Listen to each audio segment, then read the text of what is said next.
A service of KIBMradio.com, the Internet's home for an all old-time radio.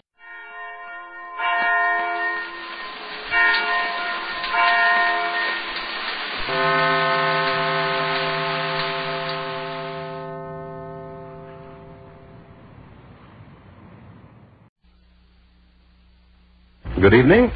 This is Crime Classics. I am Thomas Hyland. Listen.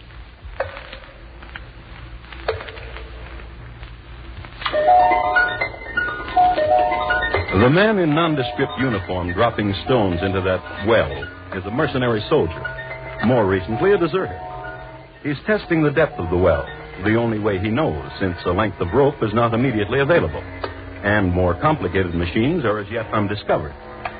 This is the year 1778, and the deserter is named James Buchanan. Next to him is his friend, another deserter whose name is William Brooks. These men are in the employ of Mrs. Bathsheba Spponer of Brookfield, Massachusetts, whose well it is. Mrs. Spponer will pay these men immediately they deposit the body of her murdered husband, right down there.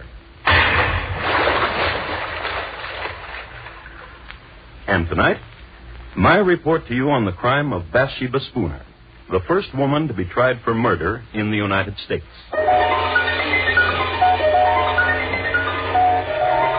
Crime Classics, a new series of true crime stories taken from the records and newspapers of every land, from every time.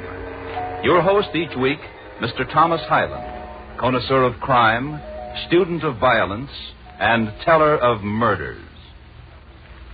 Now, once again, Thomas Hyland.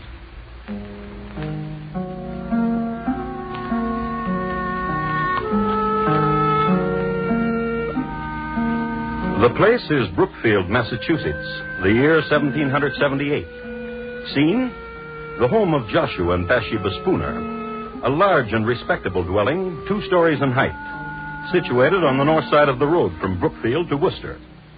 In the front of it, and nearly opposite on the south side of the road, are stately elms and a well. And in the living room, there's this. What manner of woman are you, Bathsheba? There's no content in you and no happiness. And what happiness have you given me?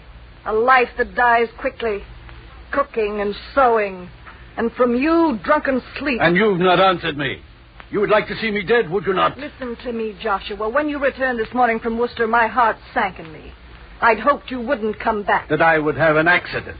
That in some way I would be killed. Yes. That you would be free then. Yes. To walk the town, newly widowed with a wandering eye. Yes. And you listen, Shrew. I am your husband, and I'm your lover, and that's the way things are.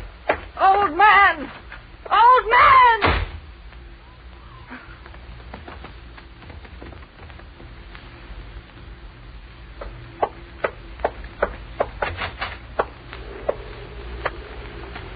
Ezra? Ezra?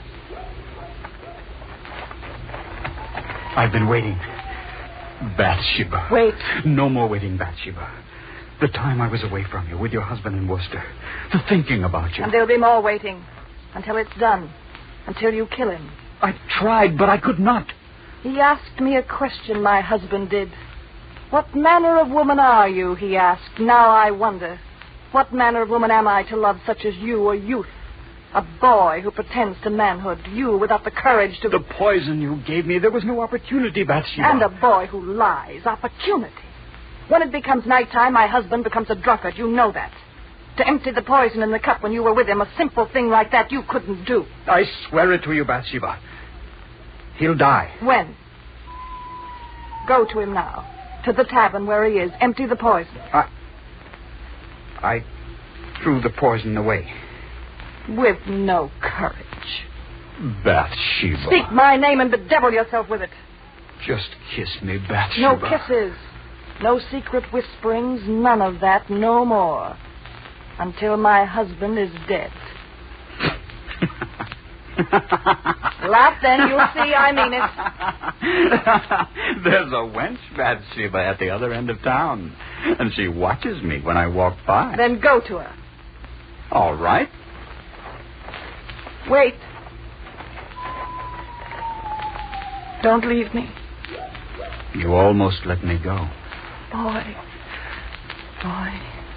You... Bathsheba. Kill him. Kill my husband. Later.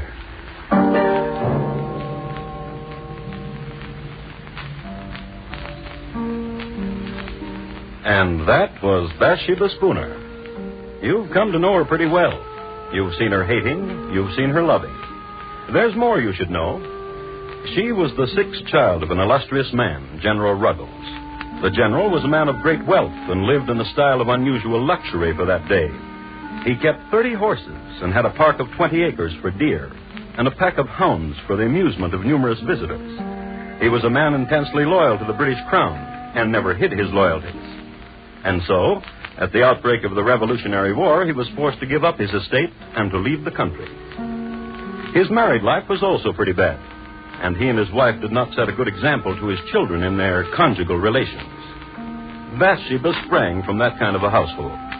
Her loyalist background in time of war, and the very fact of the name she had, Bathsheba, were sufficient cause for the town in which she lived to view her with alarm. But keep this in mind. Bathsheba Spponer is going to murder her husband. How?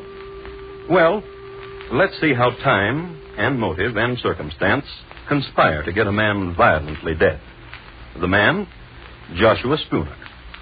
Let's pick him up and see what he's doing. It's the same evening, and since it's after dark, he's drinking. And in Brookfield, there's only one public house in which to drink, Cooley's Tavern. And that's where he is. No, Doctor. Then what would you do? To trap General Burgoyne, very simple. Hand me your tankard, Dr. King. Now, and here, this spoon, the line of march of Burgoyne. And your tankard and mine, 2 sections of the troops of General Washington. Now watch.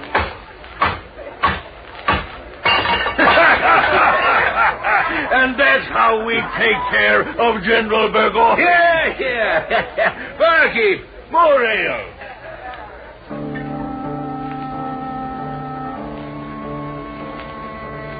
Joshua Spponer talks of strategies and drinks his ale.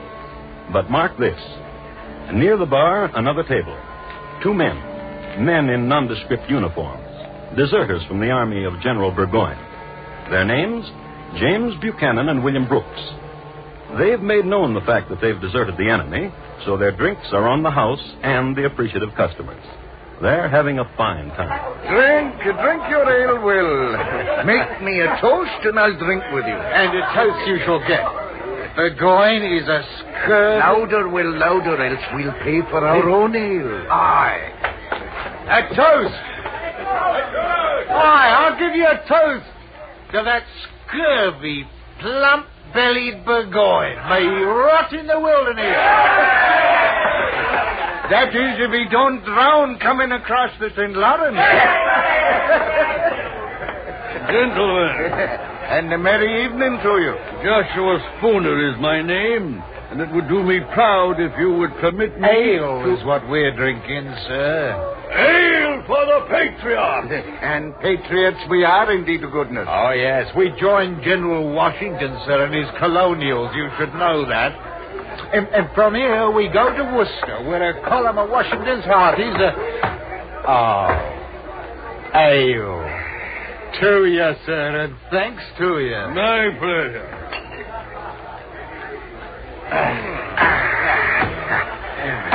Willie Bach, your tankard is dry, and so is mine. If you will permit me, gentlemen, it would be my pleasure. My pleasure indeed.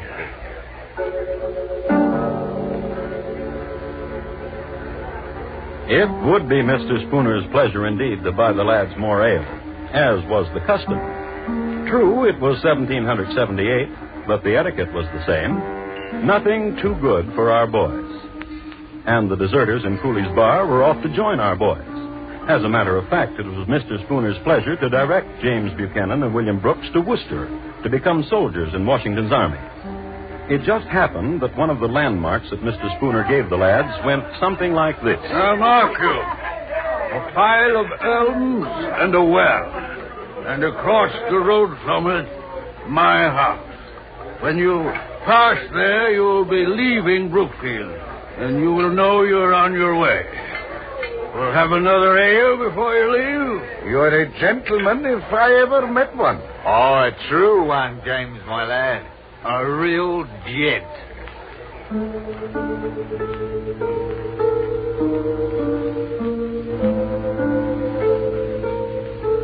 So they touched tankards, the deserters and Joshua Spooner, and they made tearful farewell.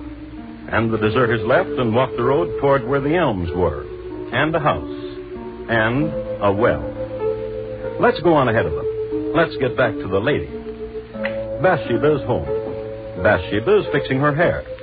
And the youth Ezra, he's tying into it night ribbons, a lover's tender gesture. Their talk, however, is shocking. Perhaps you're right. Perhaps the best way is not to poison him. I say shoot him. Perhaps, in such a way to make it appear as an accident. Will you shoot him, Ezra? Tightly with the ribbon, dear. Ezra? I have not the courage for it. But you know of guns and shooting. You were in the army for a year. I marched. I shot no one. I marched upon an ambush and was wounded. Myself, I never pulled a trigger. If not you to kill him, Ezra, then someone. Yes.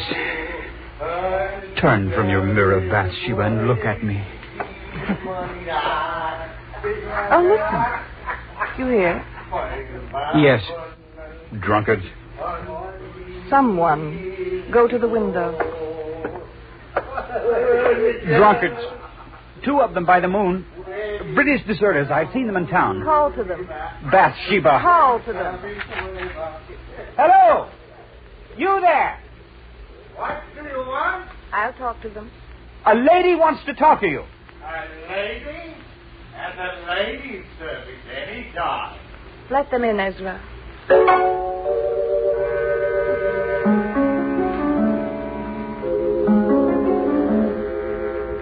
The Bathsheba Spooner who greeted the deserters must have been quite a sight.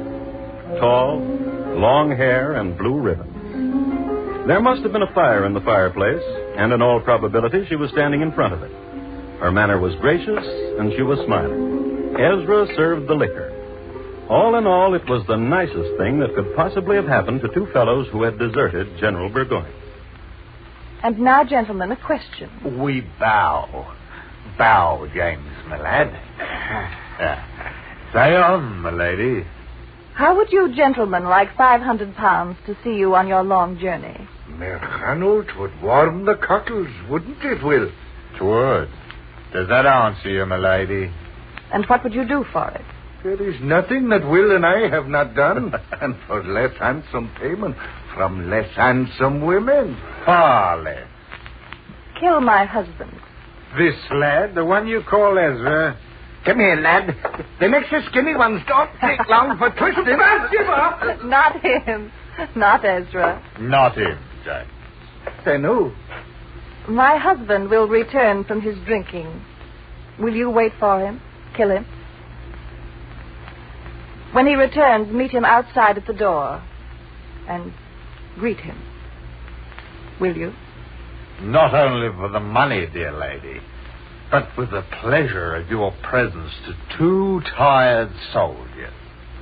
Right, James? It's the truth.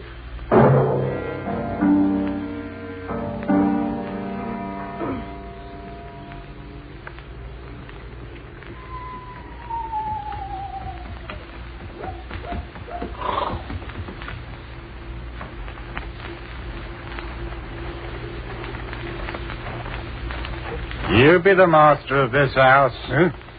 Yeah. And you are the 2... That we be.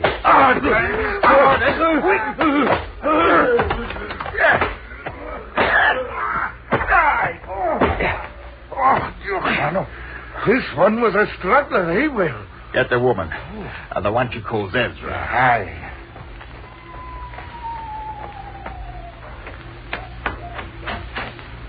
Mrs. Spooner, come see, it is done.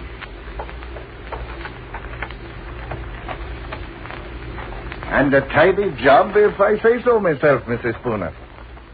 And now he's dead. What will you do with him?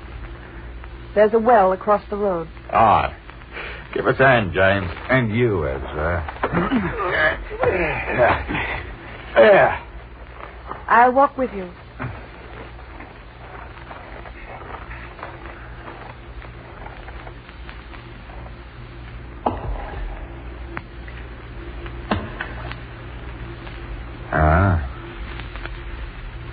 It's a deep well. Poor little man.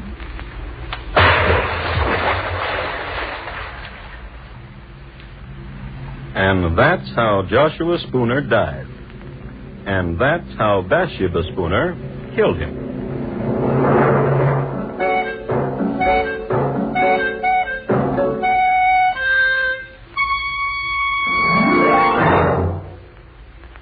You are listening to Crime Classics and your host, Thomas Hyland. And now, once again, Thomas Hyland and the second act of Crime Classics and his report to you on the crime of Bathsheba Spooner.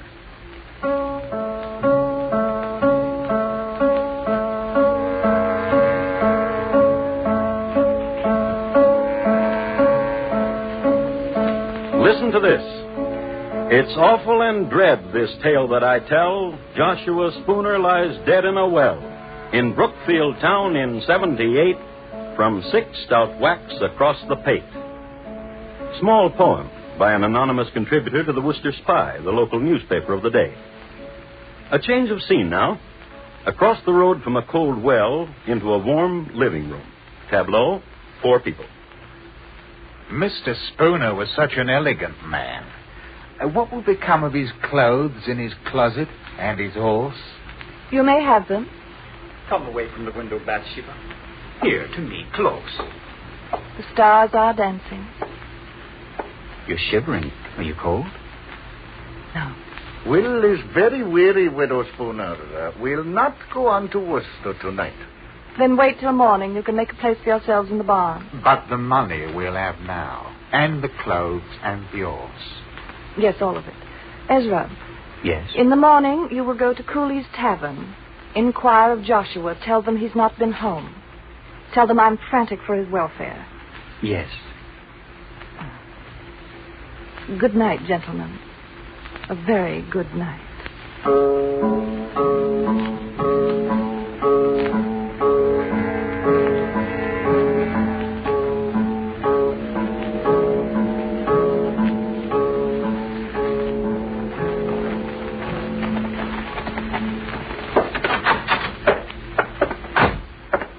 Mr. Cooley. Aye? Hot grog and a nippy morning, Mr. Ross. I've been sent to inquire of Joshua Spooner. Who sent you? The wife of him, Bathsheba. Did she now? And why? Last night he did not return home, and Mrs. Spooner is frantic for his welfare. Not home? Well, he's not here. Last night he sat right there, my lad, and discussed military strategies with the doctor. Then, to the best of my knowledge, he went home. Dr. King. Doctor, wake up. Please, Doctor, wake up. It's important. What is it? What? Where is Joshua Spooner? Where is he? Mr. Cooley says he sat with you last night. As he did it, and left me. He's not home. What? Mrs. Spooner sent me to fetch him. She's troubled that he's not returned. But where else could he have gone if not to his wife? We must find him, Doctor. Yes, by all means.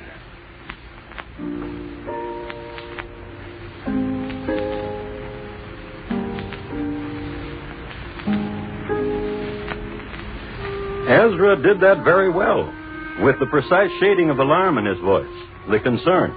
A man on an errand for a troubled lady. Everybody was impressed.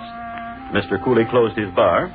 Dr. King appealed to the neighborliness of the other customers, and everybody went looking for Joshua Spooner. Immediately, they called on Mrs. Spooner, whom they found in the greatest apparent distress. Upon an examination of the premises, in the neighborhood of the doorstep, they observed the tracks of several persons on the snow. And on further search, they found Mr. Spooner. You know where. In the well. So far, only horror and suspicions. But now, let's pick up Willie and James. They haven't left Brookfield. Stupid of them, isn't it? But then you've got to examine it from their point of view. Why become soldiers in Washington's army, especially in the winter, and suffer the privations of the military, when they could be warm and rich as a civilian? So, imagine it. 2 tatterdemalion deserters, suddenly elegant, in Mr. Spooner's clothes, which were somewhat tight-fitting. But elegance and tight-fitting are somehow akin. Now, there lived in Brookfield a certain wench whose name is lost in history. This much is known about her. She had an eye for tight elegance. This much is known about her, too, that she went riding with Willie and James on their newly acquired horse. I'll help you down. Now, James. Now. Give us a bus, dearie. That's a dearie. Well, Aye. how is it we are riding Mr. Spooner's horse? Why, dearie, we don't know a Mr. Spooner. Aren't these Mr. Spooner's silver buckles? No. Aren't you wearing his clothes? These are our clothes, dearie. Come, let's ride some more. It brings the pink to your pretty cheeks.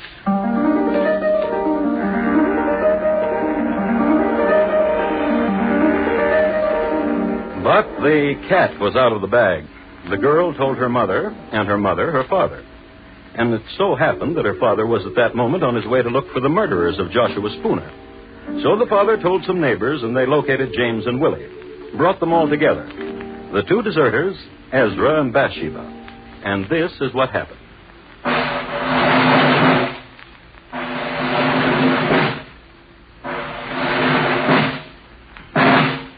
The jurors for the government and people of Massachusetts Bay in New England, upon their oath, present that William Brooks and James Buchanan and Ezra Ross in the county of Essex, not having God before their eyes, an assault did make upon Joshua Spooner, feloniously, willfully, and of their malice aforethought, on the 1st day of March last past, with force and arms also by striking, beating, and kicking aforesaid Joshua Spooner, so as to inflict several mortal bruises, of which Joshua Spooner died. And that Bathsheba Spooner, widow and late wife of Joshua Spooner, being seduced by the instigation of the devil, did incite, move, abet, counsel, and procure the murder of aforesaid Joshua Spooner. How do you plead? Not guilty. Not guilty. Not guilty. What statement have you, Bathsheba Spooner? I am the wife of the deceased. If what you accuse me of be true, what end could the death of my husband serve? Were there any reasons, persuading, hopes, inviting, or advantages arising from the death of my husband? By depriving myself of husband, I would subject myself to the burdens of a widow. If I hated my husband, as such has been said, could I not have separated from him, gone to my father or to my brother? What foolishness is this to say I've loved Ezra Ross, when one of my station might have any gallant I please? Gentlemen, if I be guilty, I was not of sound mind.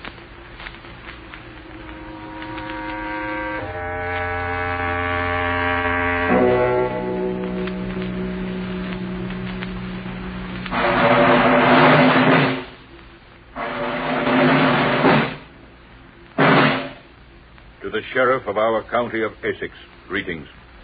We command you that on Thursday, the 4th day of June next, between the hours of 12 and 4 of the clock in the afternoon, you cause William Brooks, James Buchanan, Ezra Ross, and Bathsheba Spooner to be conveyed from our jail, where they are now in your custody, to the usual place of execution, and there to be hanged by the neck until their bodies be dead.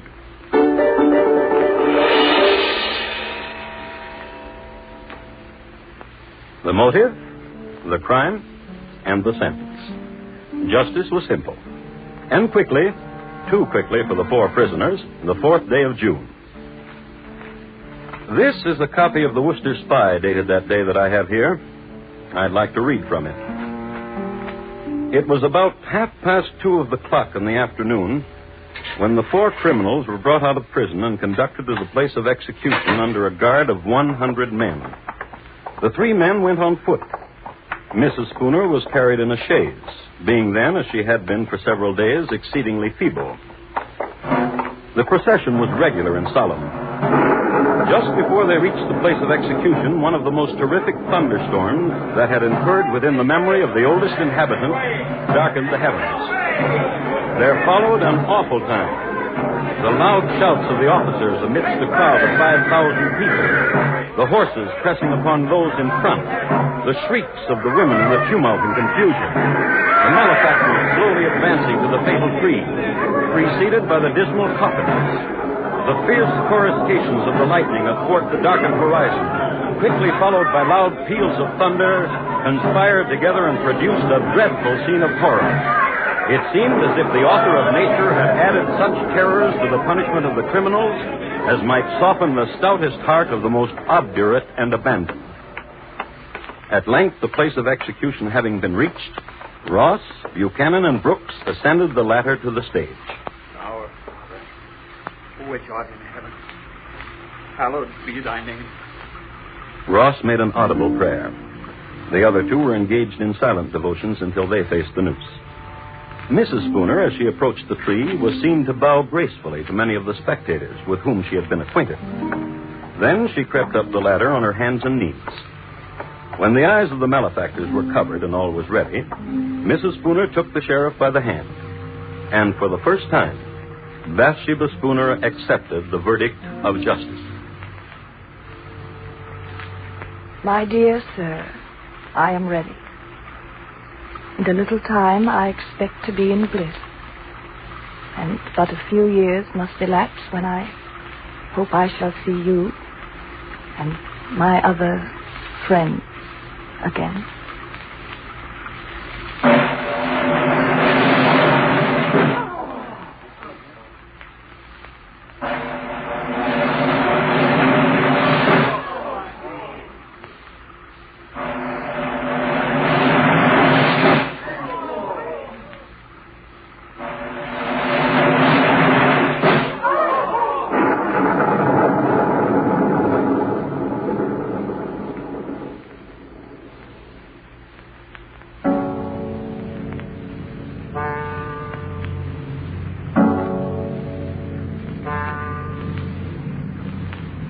And that's the way the newspaper recorded it.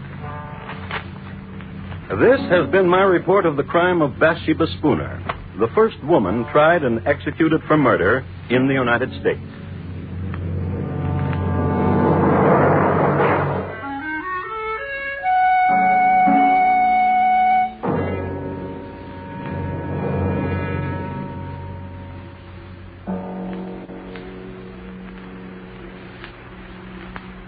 In just a moment, Thomas Hyland will tell you about next week's Crime Classic.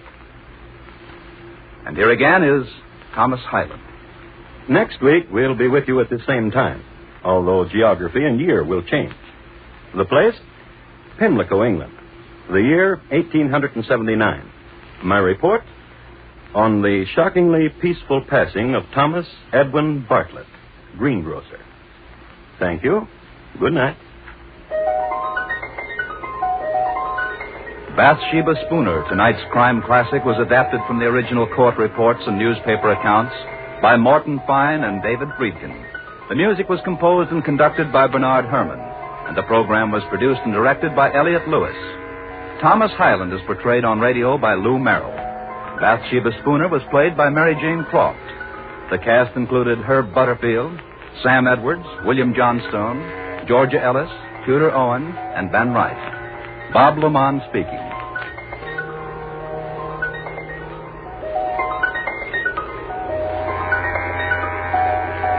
And remember, for mystery mixed with merriment, join Mr. and Mrs. North Tuesday evenings on the CBS Radio Network.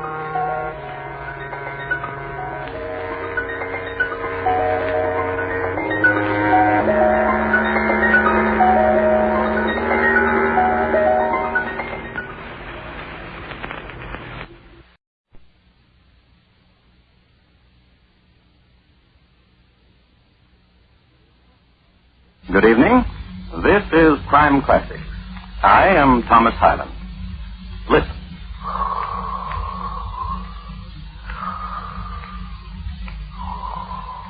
The man you hear breathing is named Thomas Edwin Bartlett. He is in bed and sleeping, breathing deep the night air of Pimlico, England. Mr. Bartlett is a heavy sleeper, a deep breather, too, rhythmical and serene. An almost lullaby quality for young Mrs. Adelaide Bartlett, his wife, who this night sleeps at the foot of his bed. Rhythmical, serene.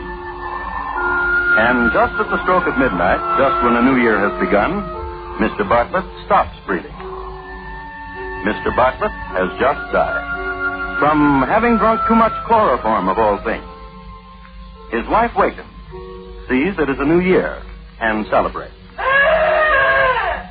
Tonight, my report to you on the shockingly peaceful passing of Thomas Edwin Bartlett, Greenbrook. Crime Classics, a new series of true crime stories taken from the records and newspapers of every land, from every time. Your host each week, Mr. Thomas Hyland, connoisseur of crime, student of violence, and teller of murder. Now, once again, Thomas Hyland.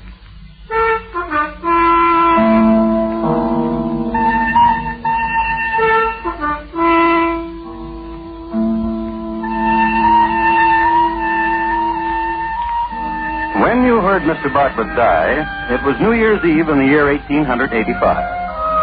Some years before this, one springtime, when Mr. Bartlett was breathing 100% perfect, he had responded to the delicate scent of a young French girl, and the aroma went right to his heart. He was suddenly in love with Adelaide Blanche de la Tremoise, age 16. Adelaide! Adelaide!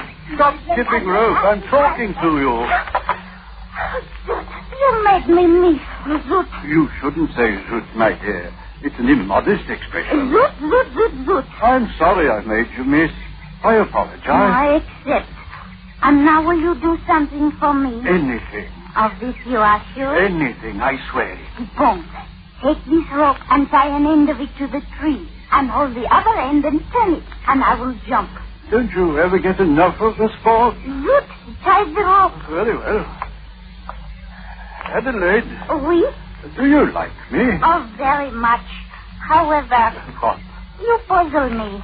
Intrigue you mean? I'm glad. Puzzle me. Why you put the sign, gone to fish on your grocery store this last 2 weeks, when it is not so. You are here every afternoon in my yard when I come home from school. I have permission from your brother. Adelaide. You have finished tying the rope? Yes. You will play. Turn it. Faster! Faster! Faster! Oh, my dear. Adelaide, are you hurt? Here, I lift you. Yes, help me. I'm so tangled in the rope. Adelaide. Oh, you are very nice. Adelaide, listen. I like your beard, a black beard. Barbe noire, barbe noire, barbe noire. Oh, Adelaide, my dear, will you marry me? Marry you? Yes. But I am still in school. Marry me, and it will be the same. You'll still go to school. And you will help me with my lessons. Every night. And you'll play games with me and jump rope with me. I want to. I will turn and you will jump. Now. Now? Now. All right. Adelaide, Oui? will you marry me? But of course, Monsieur Barbe Noire. Adelaide. Oui? Turn the rope faster. Faster. Faster.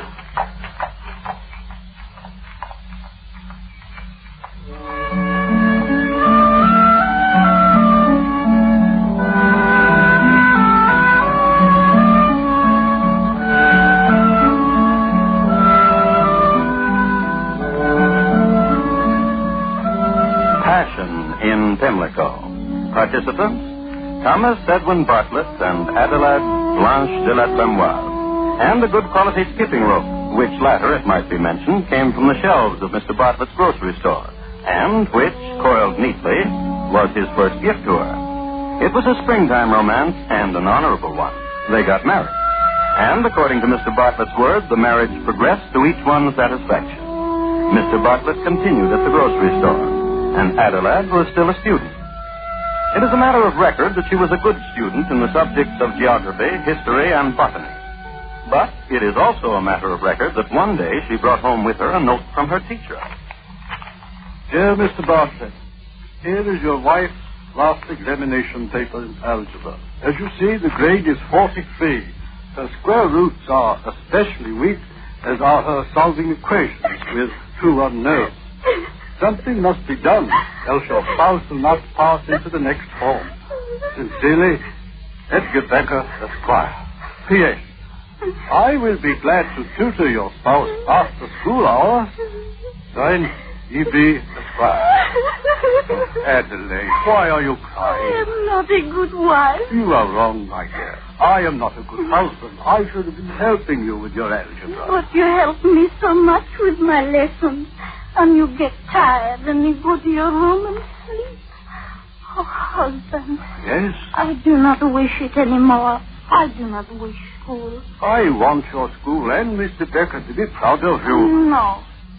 My dear, what's the matter? I do not wish to be a schoolgirl wife, but a woman wife, a mother wife. You're so young. Listen to me. A grade of 43 is nothing to fret over. By my cousin Sybil from Nottingham received 23 on her... Listen to me. No, child. You listen to me. I've failed you. I've made you ashamed of yourself. And now I'll make amends. How? I will find you a tutor. A tutor? Not Mr. Becker. Husband. Yes, child. Whatever you say.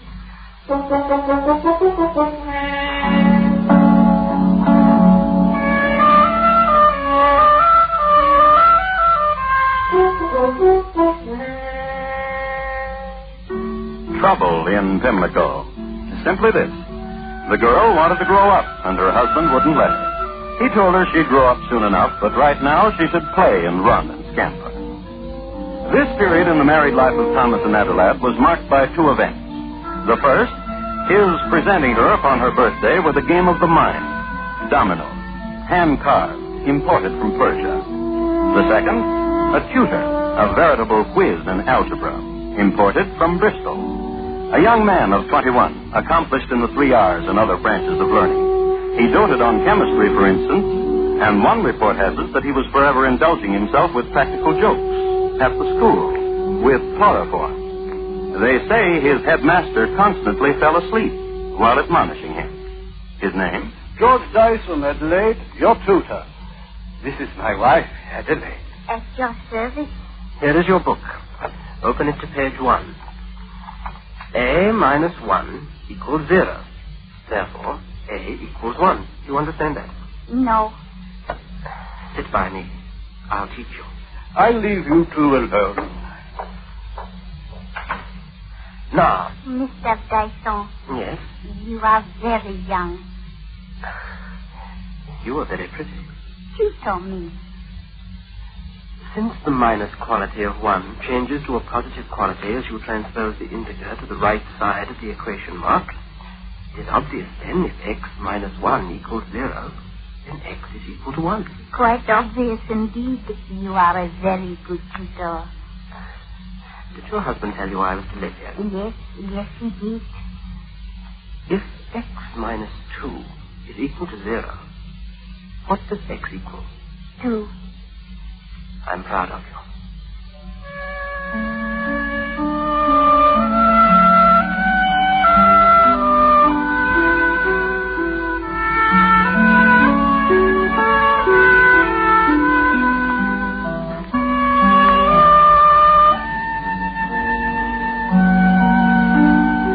Examination time came around, and Adelaide was at the head of her class. A squared plus B squared is equal to C squared. In the next form, she shone.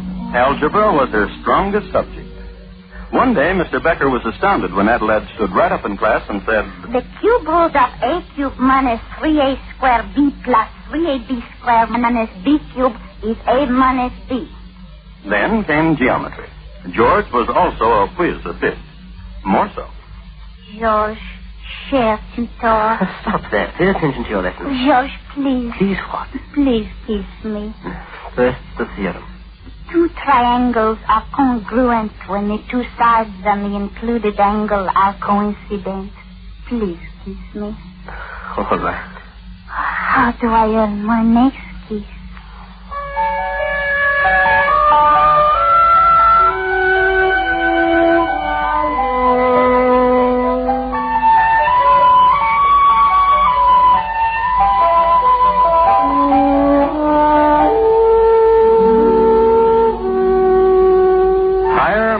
mathematics in Pimlico.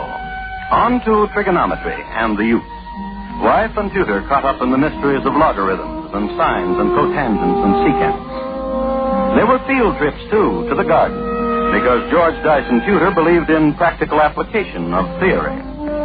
This particular late afternoon, they were endeavoring to determine the height of the flagpole in the garden, using the length and angle of the shadow cast by the pole as points of reference. It was a fine afternoon in the fall. It was an afternoon to be young. Kiss me.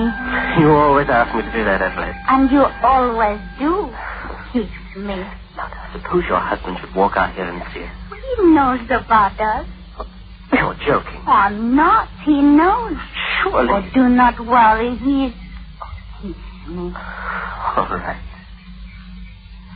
What a lovely picture. What a lovely autumn picture. Mr. Bartlett. Of course, kiss her, Mr. Dyson. You deserve it. You both deserve it. Master and pupil. You've done so well together. Go on, Dyson. Kiss her. Go on. Kiss her. Oh, yes. Bravo. How's trigonometry coming, Dyson? Fine. Right. Well, cook said dinner will be ready soon. I'll call you when it is. Adelaide. What? Don't you find your husband... He is a bore. I mean, strange. What happened just now? He is a bore, and I despise him. He's your husband. You shouldn't speak like that about him. I'm sorry he's my husband. What would you do if he weren't? You know. I know. But I want you to tell me. The things we talked about. If he weren't my husband. I want to tell you something about me you didn't know, Adelaide. Oh, please do. I was quite a chemistry student, too. I could teach chemistry if I wanted to. That is very interesting. Chloroform, for instance, is a chemical. Chloroform? I've heard of it. It belongs to the class of neurotic chemicals which act on the brain and produce loss of sensation. Can it cause death? Carelessly used, it can cause death. Then it is a poison. Let's stroll in the garden. I want to. Chloroform is a colorless, heavy, and volatile liquid, having a peculiar ethereal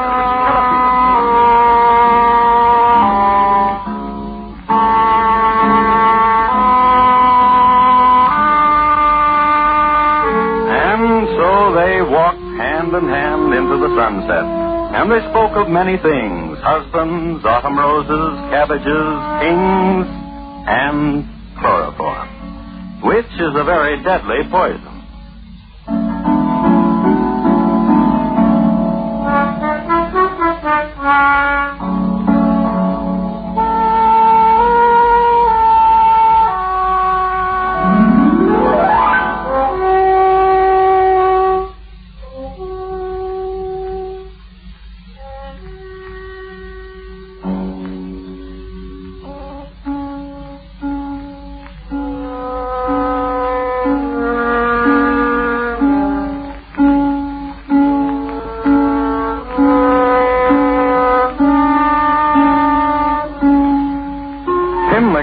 England is noted in a small way for the color of its sunsets, a quality which some malcontents have attributed to the quality of the dust in the Pimlico air. However, it's well known that the major divertisement among Pimlicans is walking into the local sunset and making plans. So, as not to defy custom, so walked Adelaide and her tutor George. You're very dear to me, Adelaide. Oh, this I know, but it is not the time to speak of it. We were speaking of other things. I used to have fun with chloroform when I went to school. Is it difficult to obtain? In large quantities, it is. However, what? It can be obtained, but there's a difficulty. Oh? It has a peculiar odor. It's easily detectable. It's almost impossible to get someone to drink it. Unless someone wanted to drink it. Who would want to? Some people, I suppose. Adelaide. Yes, George. I've noticed something about your husband. He looks poorly. He suffers. Sometimes at night he comes to my bedroom and tells me how much he suffers. From what? He's bilious. Oh, poor man. He complains of his stomach. I thought perhaps And nervous depression. At night, sometimes he sits in my room, depressed. His stomach. And the doctors have told him that. Has he tried mercury? Mercury?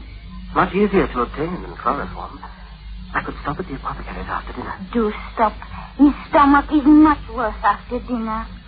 I'm hungry. Let us to dinner, Adelaide. Oh, give me your arms, dear George.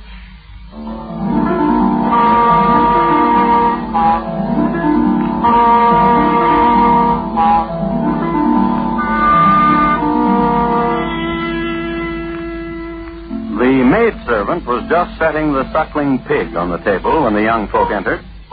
Mr. Bartlett greeted them with a wave of his fork, and they sat.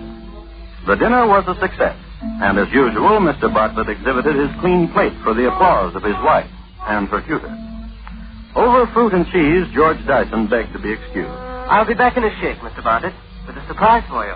Slice another melon for me, dear Adelaide. And in half an hour, George returned, which was good time for the course, the house to the apothecary and back. But George was in a hurry. And when he returned, Adelaide was waiting for him in the great hall. Quickly, Tom. What's the matter? After dinner, he almost fainted. He managed to get into the library where he's lying down. His stomach? In the middle of a melon slice. Oh, Mr. Bartlett. Mr. Bartlett, here, I have something for you. What is it? Here now. Let me help you sit up. Adelaide, that wine glass. Yes. I have something for you, Mr. Bartlett. Something that will make you feel better. What is it? The surprise I promised you. To make your stomach feel much better. George was very good in chemistry at school. You're a good fellow, George. Drink it. Hot stuff. Here, I can't drink any more. I'll leave it here beside you. Sip it when you can. You'll see that when you develop a taste for it, it will be very beneficial. You're a good fellow. Adelaide, Yes. don't worry about me. You have your things to do. Yes. George and I have our lessons. I wouldn't interrupt them for the world. Go, George. Adelaide. We'll look in on you later, Mr. Bartlett. In an hour. Good fellow. Good fellow.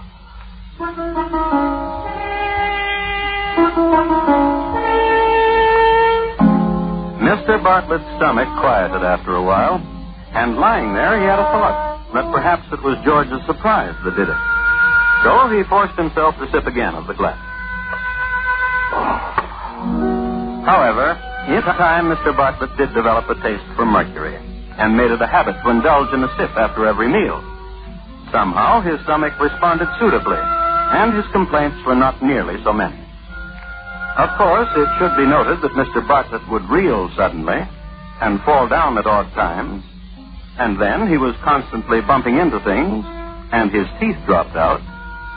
Some of his more observant friends would mutter among themselves about Mr. Bartlett's slightly bluish complexion. One morning, Mr. Bartlett woke up completely beardless, and from that day on, he never had to shave. But since generally his stomach felt much better, Mr. Bartlett deemed himself ahead of the game. A philosophy which caused comment. Adelaide to George. My husband seems happier. Yes, I've noticed. His stomach has improved. Because he doesn't eat so much. Because he lacks sufficient teeth. Your husband has developed a tolerance for mercury. Yes. Mr. Dyson. Mr. Dyson? You mean George? When will you be finished tutoring me, Mr. Dyson? What do you mean? Tomorrow, I should think, Mr. Dyson. What? Tomorrow is the eve of the new year. My husband has asked me to join him in private celebration in his rooms. We shall drink to your leaving us. But you and I... But there's one last favor you can do for me. Well, I don't do anything. While you're at the apothecary. Apothecary? While you're there, while you're making the purchase of chloroform, bring me 1 sachet of lavender, a dozen cinnamon sticks, and a dozen licorice twisties for my husband. Then you are giving me one more chance, Adelaide. Mr. Dyson, happy is the day when I shall call you George again. Lavender, cinnamon sticks, chloroform, and licorice twisted. 2 dozen twisties, Mr. Dyson. Good night.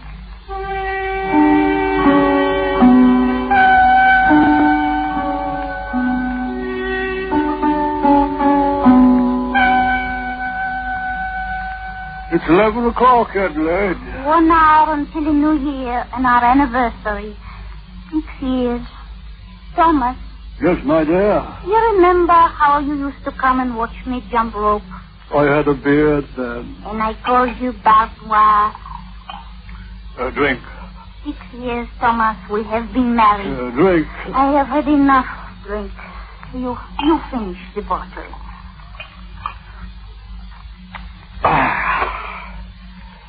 I want you to look at me, husband. Very well. Yes. When we were married, I was 16, a child, 6 years ago. Adelaide. See, husband? No longer a child. I drink to you, a woman. Adelaide. What is it? Have you drunk from this bottle? Yes, I think so. It has a pungency to it, doesn't it? Let me say. Century 1871. Must have been a strange vintage. A decided pungency. An aroma, too. Smell it. My, good. What is it? Lovely? It started from your nightcap. Tickles. Does it? It makes you so attractive, dear Thomas. Makes me attractive, eh? Tell cook to order a magnum. Later. Finish the bottle, dear, and then I have something to tell you. All right.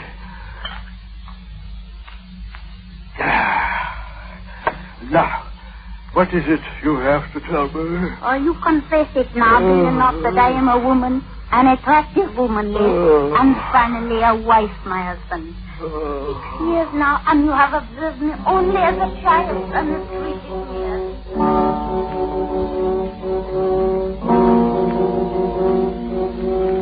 On further passage between them on this, their 6th New Year's Eve together, and their wedding anniversary, on further passage, history is obscure. It is known, however, that they were alone in the house, except for their servant. It is known, too, that 5 bottles of champagne were consumed. 2 bottles Chantilly 1871, a pungent vintage. According to the record, it has been said that a few moments before the new year was ushered in, Mr. and Mrs. Bartlett were both asleep. He stretched across the width of the bed, she at his feet. And once more, I refer you to Mr. Bartlett asleep, rhythmically, serene.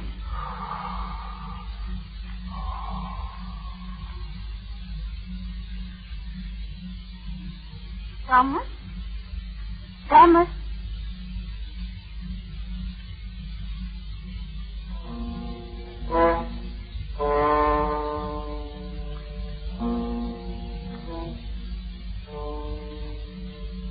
Mr. Bartlett was dead. That didn't do any good. It was another year, but not for Mr. Bartlett.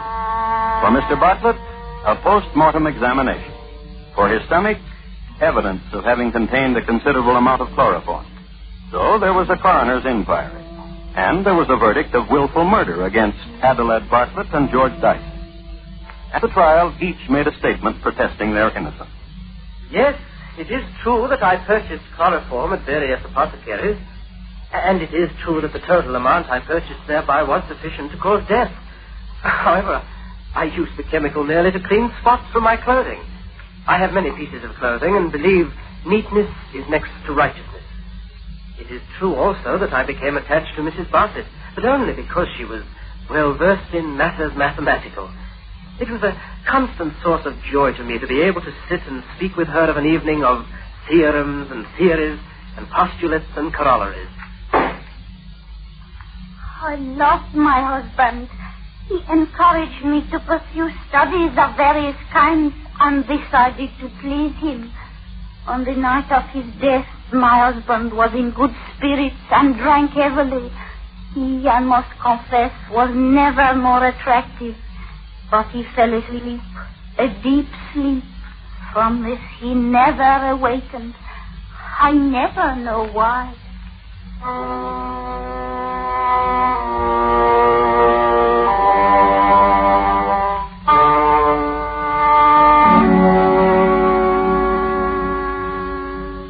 does anyone else know why. The jury debated for 2 hours and returned a verdict of not guilty.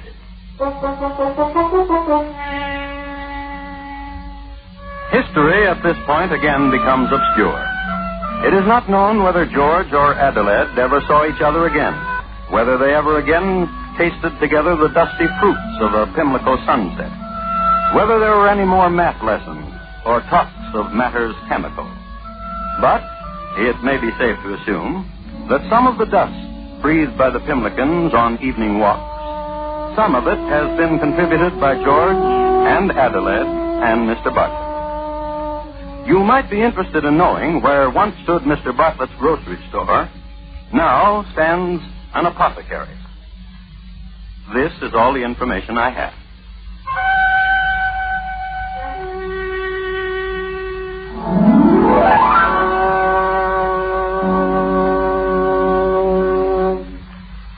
Thank you. Good night. Thomas Edwin Bartlett, tonight's crime classic, was adapted from the original court reports and newspaper accounts by Morton Fine and David Friedkin. The music was composed and conducted by Bernard Herrmann, and the program is produced and directed by Elliot Lewis. Thomas Hyland is portrayed on radio by Lou Merrill. Thomas Edwin Bartlett was played by Herb Butterfield, Adelaide by Betty Harford, and George by Terry Kilburn. Bob Lamont speaking. Good evening. This is Crime Classics. I am Thomas Hyland. I'm going to tell you another true crime story. Listen.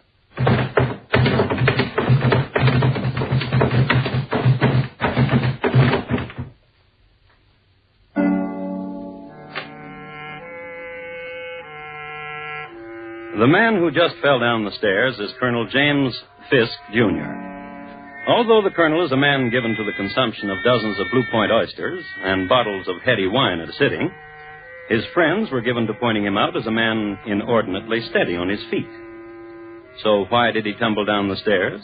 And in New York's Grand Central Hotel, no less, where stair tumbling was frowned upon. The colonel didn't slip. He wasn't pushed. He was shot. The sudden presence of 2 bullets in him had upset his equilibrium. The man who's running away is the man who just shot the colonel. His name, Edward S. Stokes. Until recently, the colonel's very dear friend. There he goes.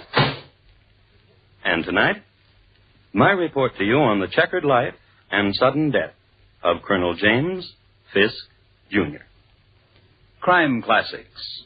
A series of true crime stories taken from the records and newspapers of every land, from every time. Your host each week, Mr. Thomas Hyland, connoisseur of crime, student of violence, and teller of murders. And now once again, Thomas Hyland.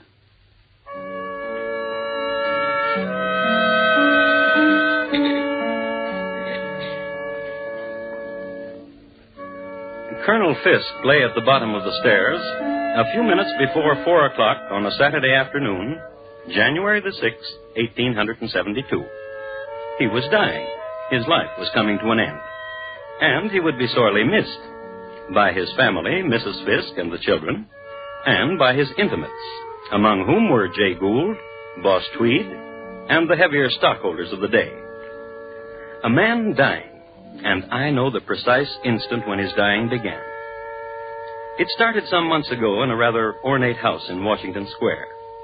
2 women were talking, and the younger one said, Annie, how can I meet Colonel Fisk? That was the instant. And the older one said, Dearie, dearie, dearie. But the younger one was not young enough to take dearie for an answer. I mean it, Annie. I want to meet him. He's so wealthy, isn't he? And all I have is a black and white silk dress and an empty purse.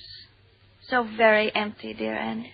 Oh, orphans in the rain and empty purses sadden me so, dear Josie. And I've heard he's coming here tonight to visit with you. The dear Colonel says I set such a good table. Dear Josie. Yes? Walk over there to that cabinet, dear Josie. In the very bottom drawer, you will find 2 candlesticks given to me by the minister from Egypt. Get them. Yes. They are heavy, aren't they? Now put them on the table. Mm-hmm. And light them. Good. Now blow them out, gently.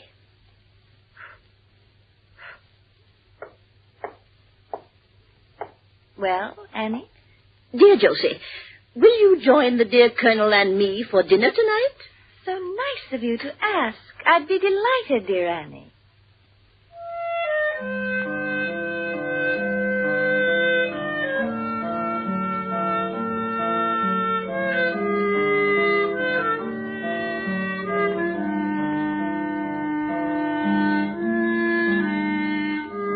And so it was that Colonel Fisk and Josie Mansfield met.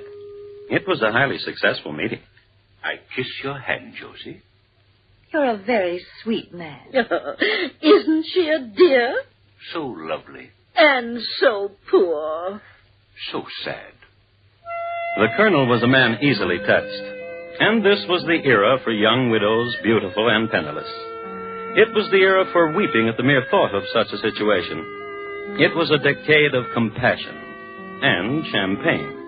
And this night, the meeting night, was one of the most poignant of the decade. Tomorrow, Josie, a jewel to lie against the throat. Oh, Colonel. My carriage will call for you at noon and bring you to me. And where will you be? At Tiffany's. The necklace counter? Of course, my dear. More wine?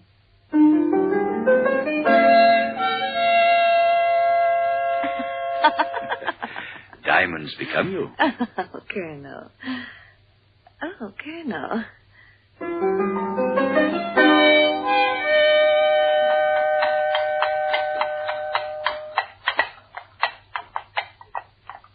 Look at it, dear.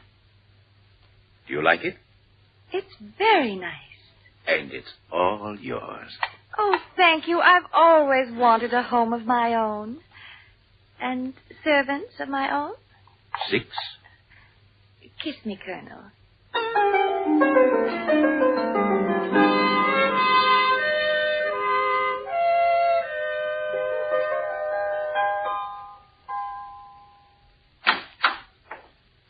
Good evening, Colonel. Evening, Quimby.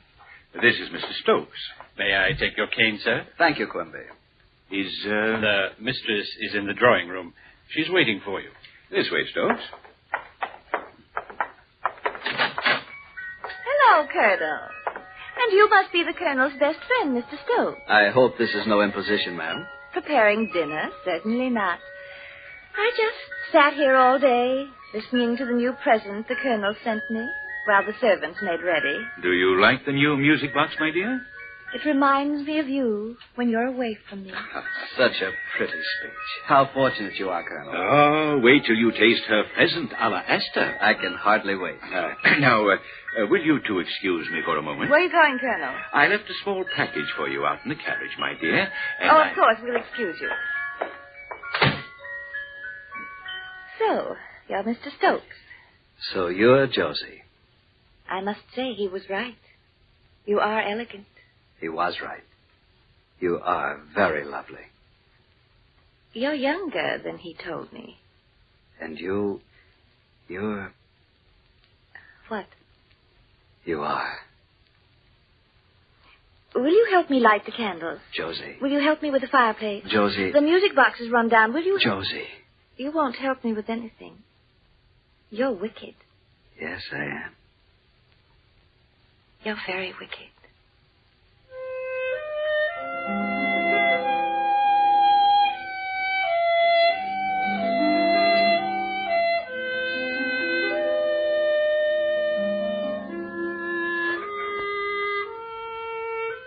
At the time Josie whispered this tender criticism, Mr. Edward Stokes was 5 feet 9 inches high.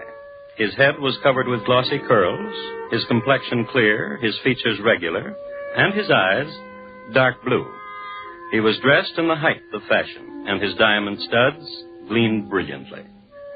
And after the Colonel returned with a forgotten package... Oh, a ruby pendant. Thank you, Colonel. You're very welcome. And after the wine was drunk and venison devoured, and the fingers dipped in the lemon water, after that evening of old friends and new, after that, there was a new day. And there was this. Good morning, Mr. Stokes. Good morning, Quimby. The mistress is in the sitting room. She's waiting for you. Thank you, my man.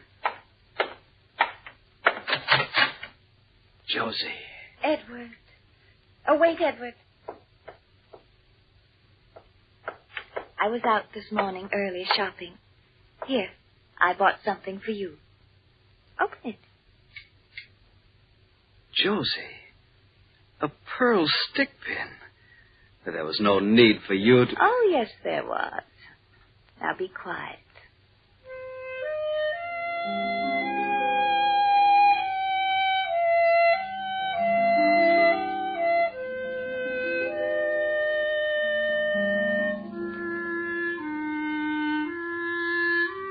Several other scenes between these wild, storm-tossed lovers you might care to eavesdrop upon, since they'll give you a better understanding of the currents sweeping these two upon violent shores, like this one.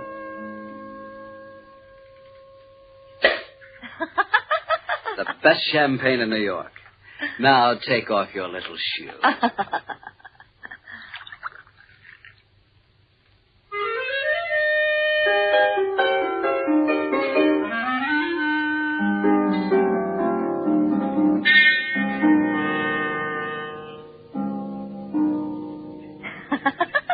Here, use my mallet, dear. This croquet has brought the pink to your cheeks. Make your shot.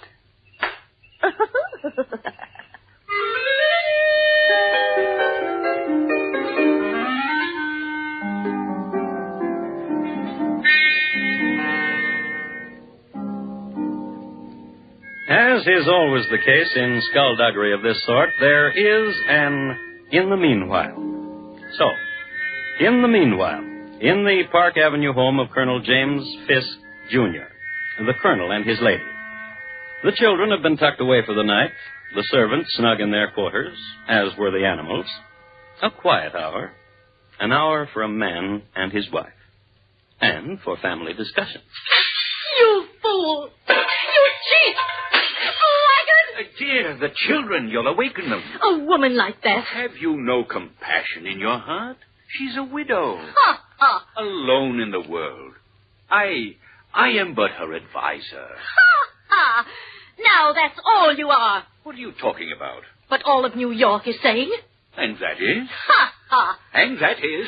The most concerned is the last to know. Know what? Your precious widow and Edward Stokes. What? Ha, ha, Colonel. Now you know what I've been through. The aggravation, the shame, the heartache, the sorrow, the unrequited love.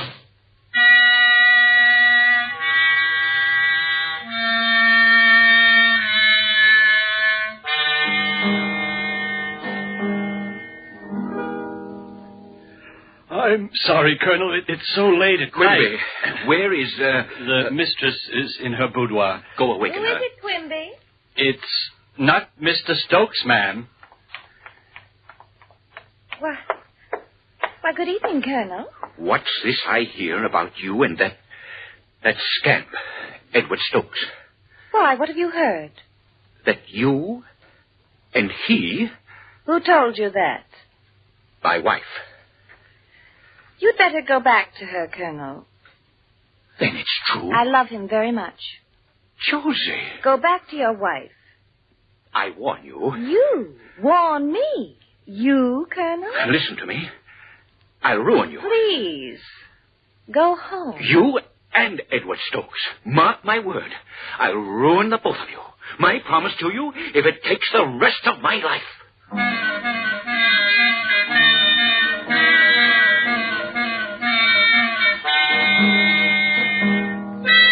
The colonel left. The colonel was driven to his club, where the colonel spent the night. And the next morning, early, the colonel began the final week of his life.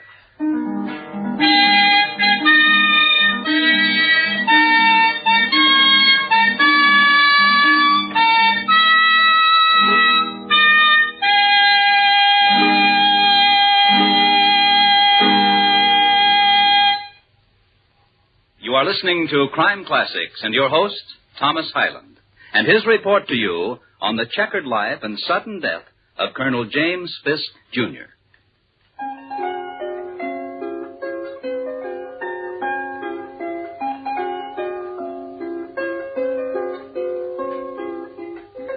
I'd like to set the coordinates for you again.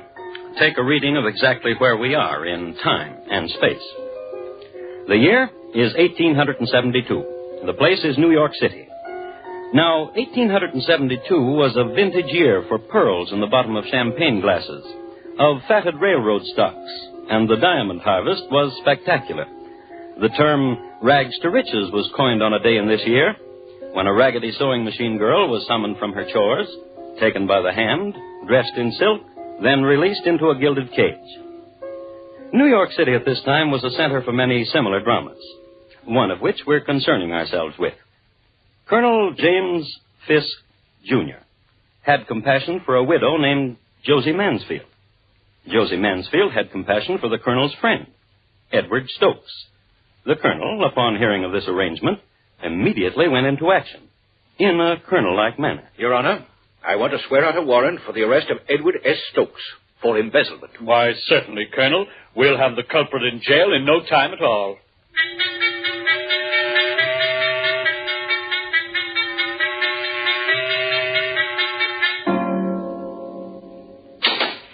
Inside with you, Mr. Stokes. Jailer. Yes, sir, Mr. Stokes. Do you have the list? Yes, sir. Your living room furniture, the portraits, and the bed. I'll have them here in no time at all.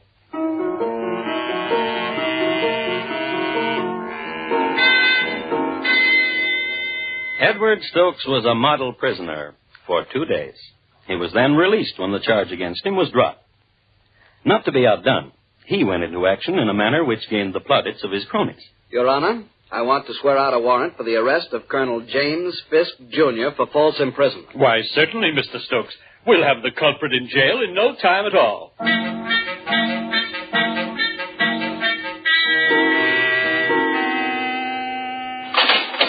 Jailer? Yes, sir, Colonel. The living room furniture, your easy chair in the library, and the bed. I'll have them here in no time at all.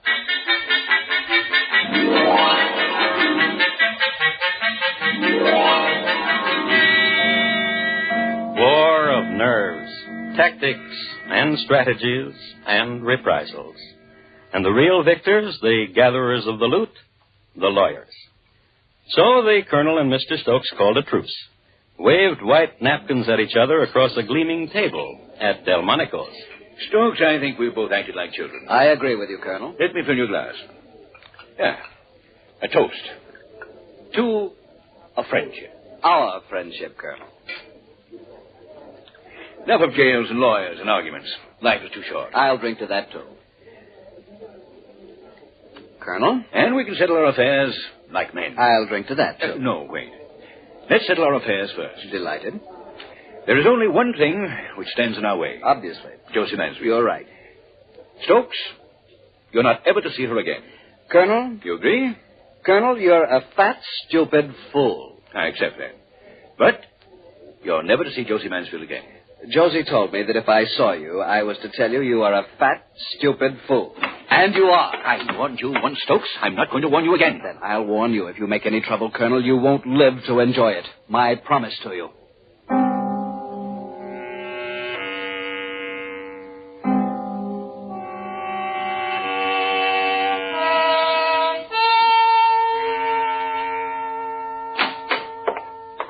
Good evening, Mr. Stokes. The mistress is in the parlor.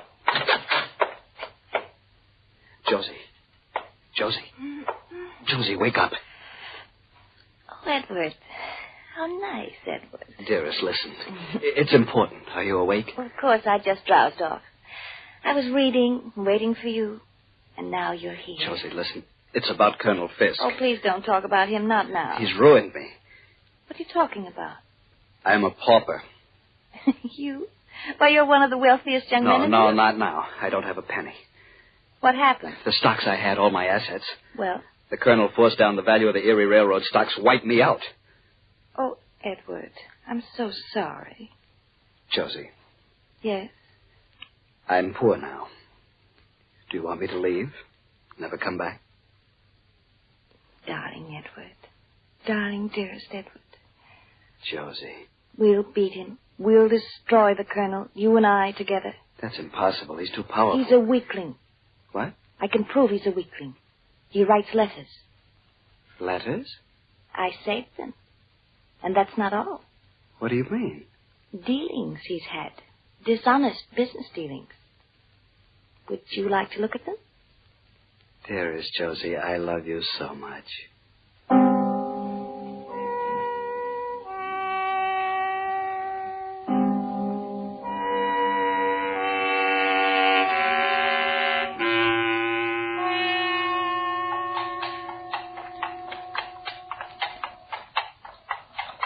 So that's why I thought it more discreet to hire a cab, Colonel. Surely you understand.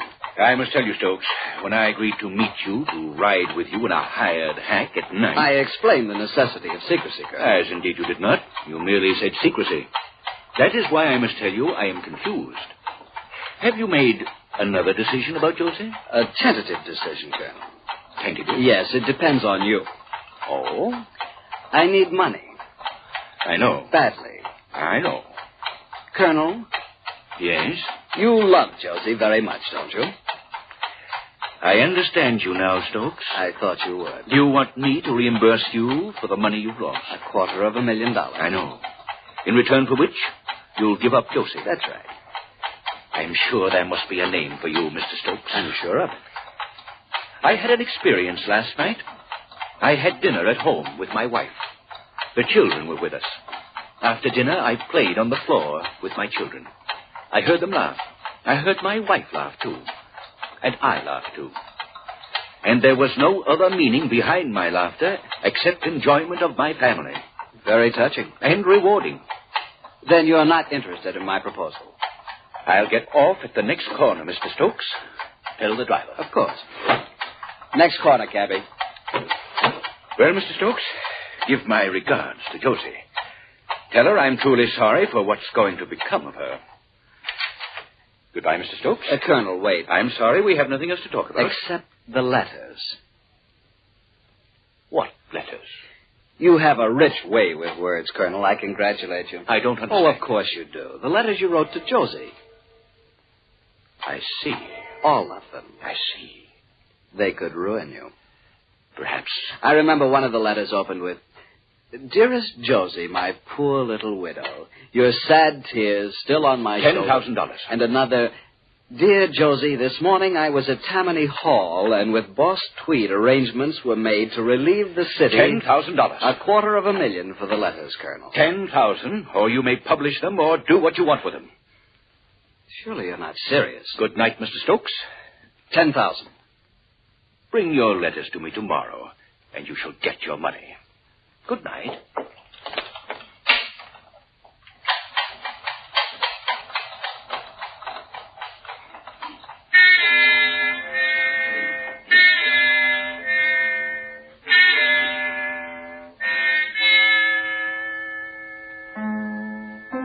An old almanac I have occasion to call on now and then says that Saturday, the 6th of January, in the year 1872, is the 66th anniversary of the Volunteer Fire Department of Roanoke, Virginia.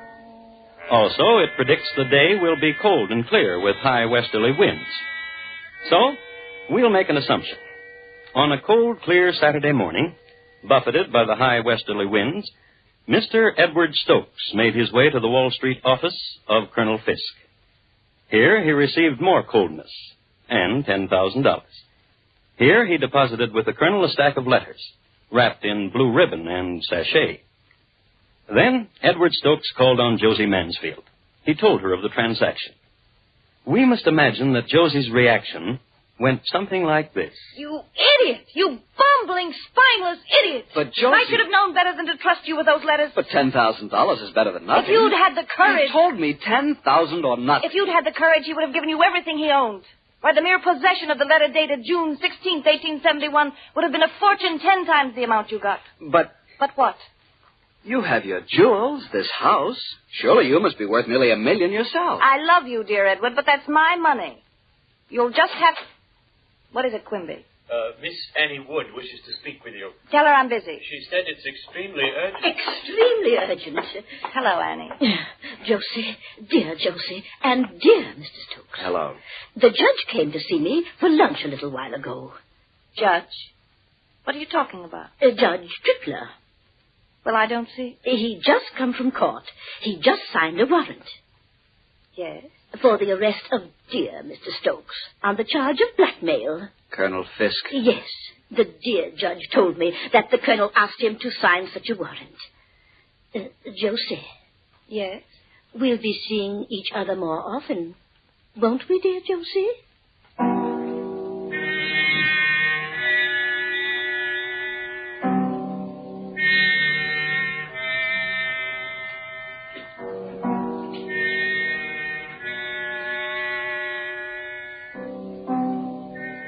Publication of the time. I quote, "The next that was seen of Edward Stokes, as far as is known, was at a few minutes before 4 o'clock, when he was walking carelessly up and down the main corridor of the Grand Central Hotel on the parlor floor. This corridor is 1 story above the street, is parallel with Broadway, and at its northern end is reached by a staircase from the street.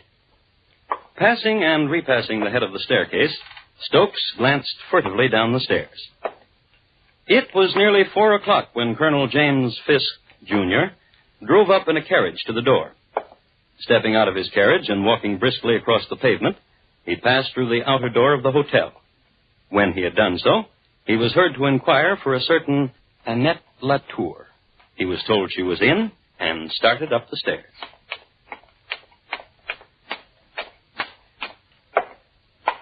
Good afternoon, Colonel. Stokes, don't! You ruined me. For the love of heaven, someone help me!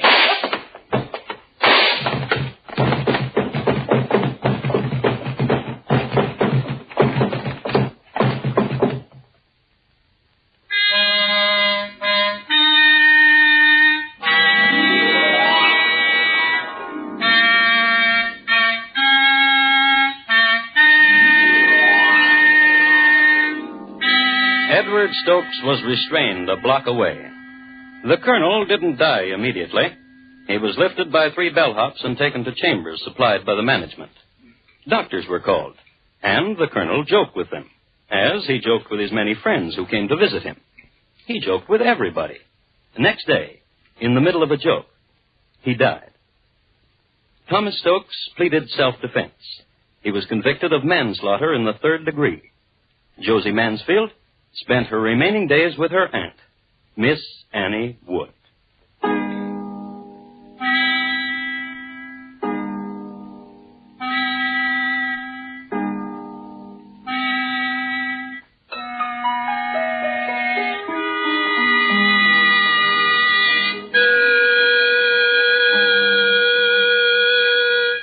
And here again is Thomas Hyland. Next week, Long Melford in the county of Suffolk in England. The year, 1739. My report to you will be on the shrapnelled body of Charles Drew, Sr. Thank you. Good night. James Fisk, Jr., tonight's crime classic, was adapted from the original court reports and newspaper accounts by Morton Fine and David Friedkin. The music was composed and conducted by Bernard Herrmann, and the program is produced and directed by Elliott Lewis. Thomas Hyland is portrayed on radio by Lou Merrill.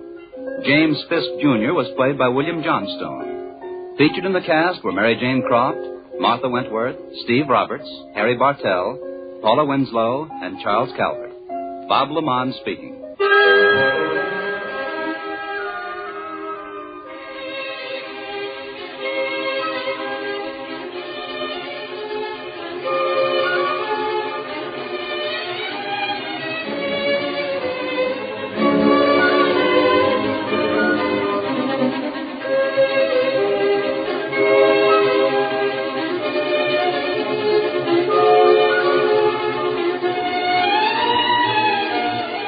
Crime Classics has come to you through the worldwide facilities of the United States Armed Forces Radio and Television Service.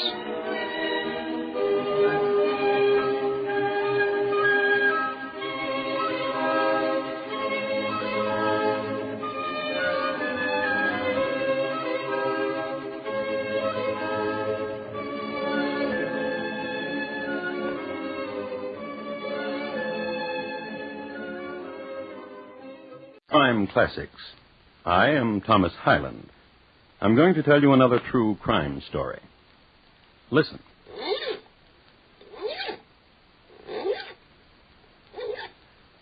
The sound you hear is that of a man having his right hand hook filed. It's Saturday night in London town, and he wants to be gleaming and presentable. The year is 1739, when a well-sharpened hook in London town was considered prudent. And Captain Rat, that's R-A-T-T, besides being a drunkard, a scoundrel, and a smuggler, was a prudent man. The young man handling the file is named Charles Drew, Jr., and he is performing this intimate little ironmongery because he needs a favor done. Captain Rat can help him out. He can supply the youngster with an alibi, and Junior badly needs one, for he has just shot his father dead. And tonight, my report to you on the shrapnelled body of Charles Drew, Sr.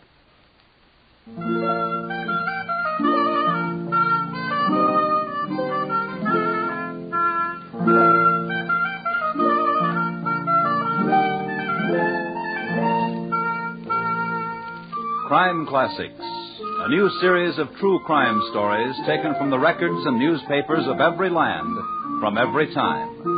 Your host each week, Mr. Thomas Hyland, connoisseur of crime, student of violence, and teller of murders.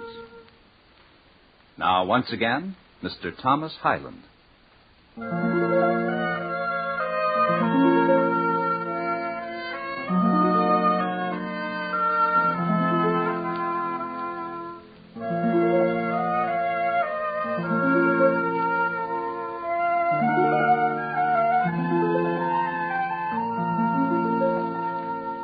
The year, as I've told you, is 1739, and the place, Long Melford in the county of Suffolk. Long Melford was a small, quiet town near London, and in it, a manor, and in the manor a high-vaulted room of roaring fire, great shadows, and flying buttresses. Directly beneath the buttress that flew toward the west, two men, father, son, Charles Drew, Sr., Jr. Son? Yes, Father? The time has come for you and I to have a talk. I'm grateful. There are things vexing me. Perhaps what I have to tell you will answer your vexation. I'm very fortunate. I've tried to be a good father. A most excellent father. There's no one richer than you in Long Melford.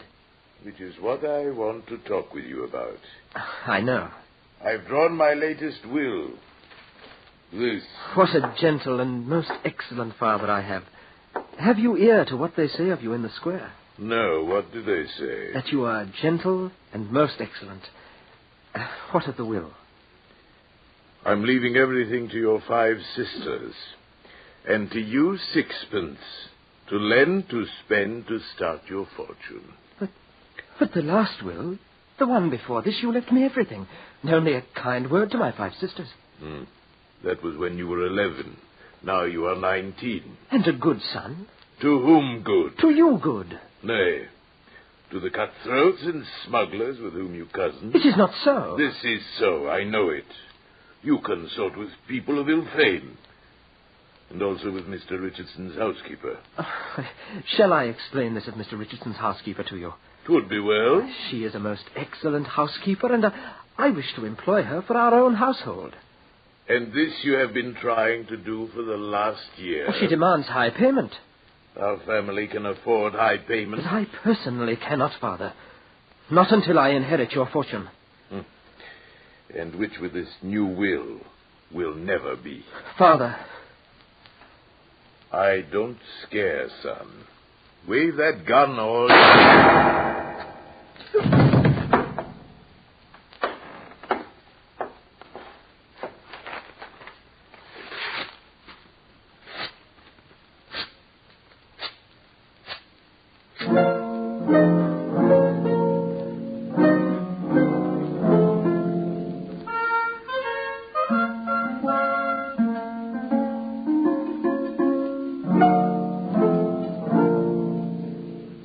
A smattering of intelligence concerning 1739 ballistics.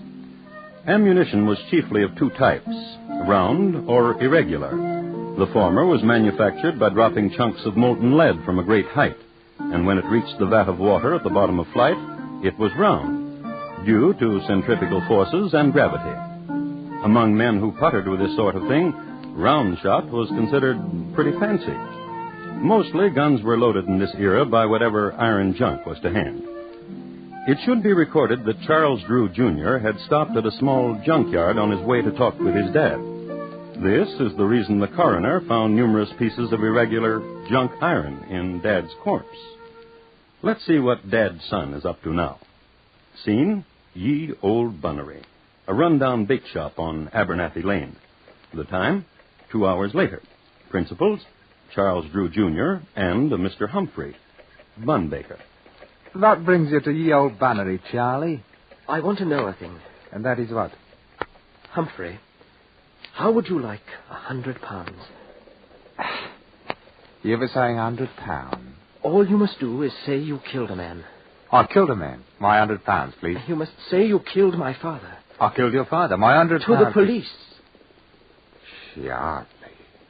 £200 now, and £200 after you've been to the police.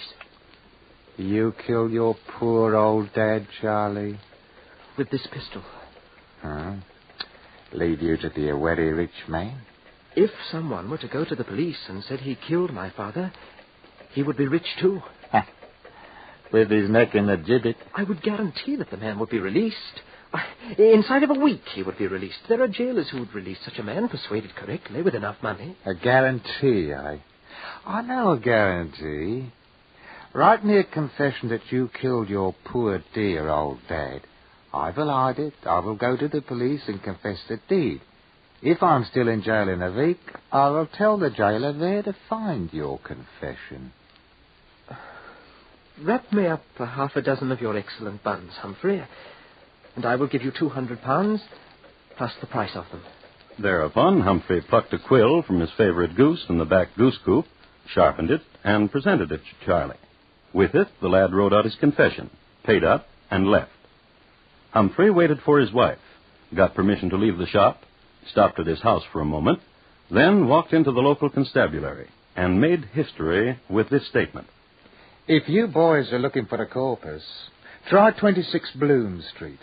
If you're wondering what his name is, it's Charles Drew Sr. If you're wondering who did the murder on him, it's me. And my name is Humphrey.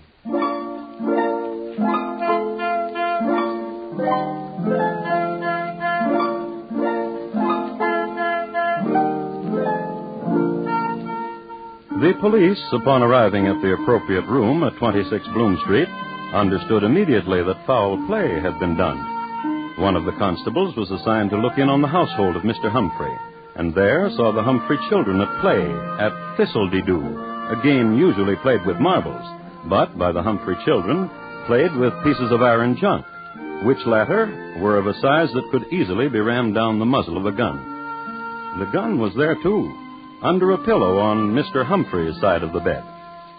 Mrs. Humphrey, who in the meanwhile had returned home, shook her head philosophically when apprised of the situation. It is recorded that Mrs. Humphrey's parents had both been put away as confirmed smugglers, a felony against the Crown. The next day, in jail... Nice of you to visit me, Charlie. Yes. What news do you bring? When am I to be released? I went to see Sir Roger Firebrace. How is Sir Roger? Dead. 'Tis a pity, too, for he would have gotten your release in an ounce for a few £100. Don't forget, laddie, I've got your confession. You've got till Sunday.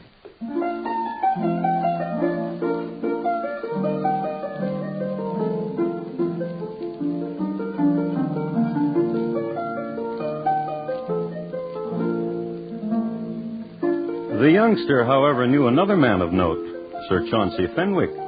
Sir Chauncey was compassionate and understood the situation exactly, but unfortunately had just had one of his periodic fallings out with the magistrate's wife. But Sir Chauncey did not send the lad away empty-handed. He suggested an old sea dog named Captain Rat, with 2 T's. What's the file, Mr. Drew?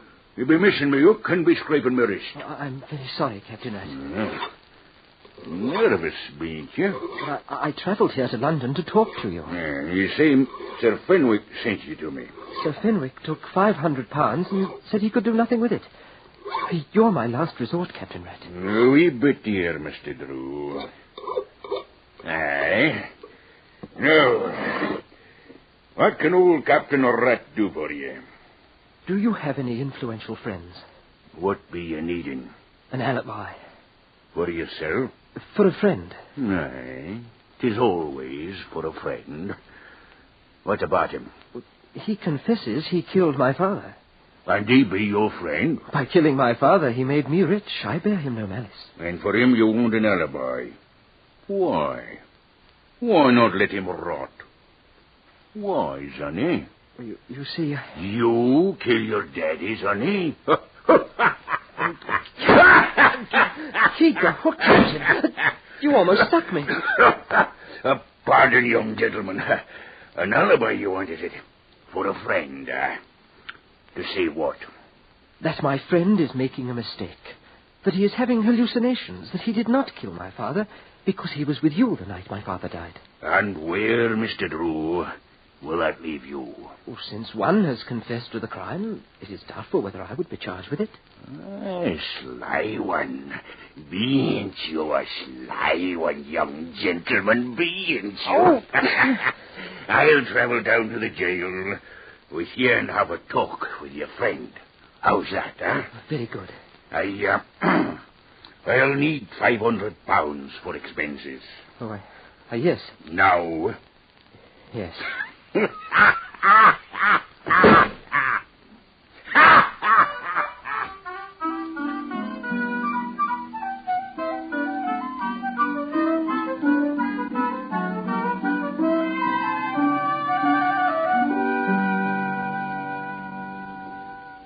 It is wasting a Saturday night and all, coming down here to the dungeon speaking to you, Mr. Humphrey.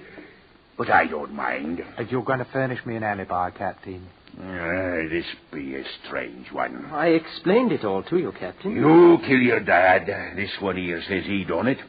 Now the both of you want me to say he couldn't have done it because he was with me. That lad thought it up. He's the bright one, not me. My plan will work.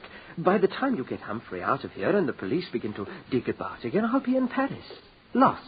I will change my name, and with my fortune I can... For your fortune, I will do it. I gave you £500. The pittance. Your fortune, Mr. Drew. Except what he's promised to me. What about it, lad? No. Taylor! Pleasant talking to both of you.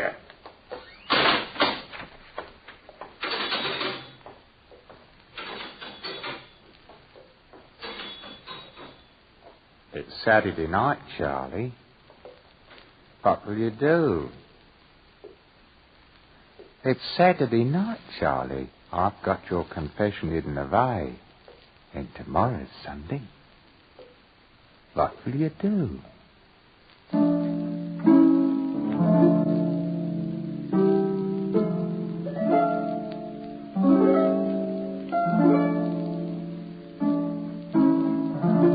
And they looked at each other there in the dungeon, the jailed and the young visitor.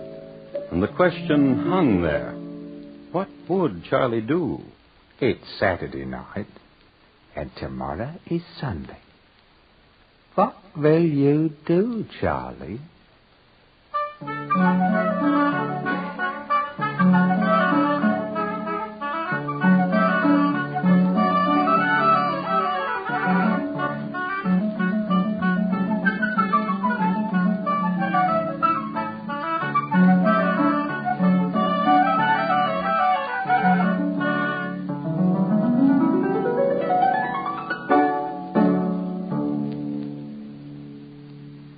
You are listening to Crime Classics and your host, Thomas Hyland.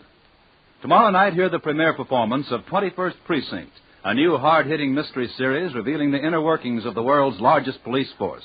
21st Precinct, produced by CBS radio team that gave you Gangbusters, is a program you'll want to listen for every Tuesday night on most of these same stations. Premiere performance tomorrow night on CBS radio. And now, once again, Thomas Hyland and the second act of Crime Classics, and his report to you on the shrapnelled body of Charles Drew, Sr.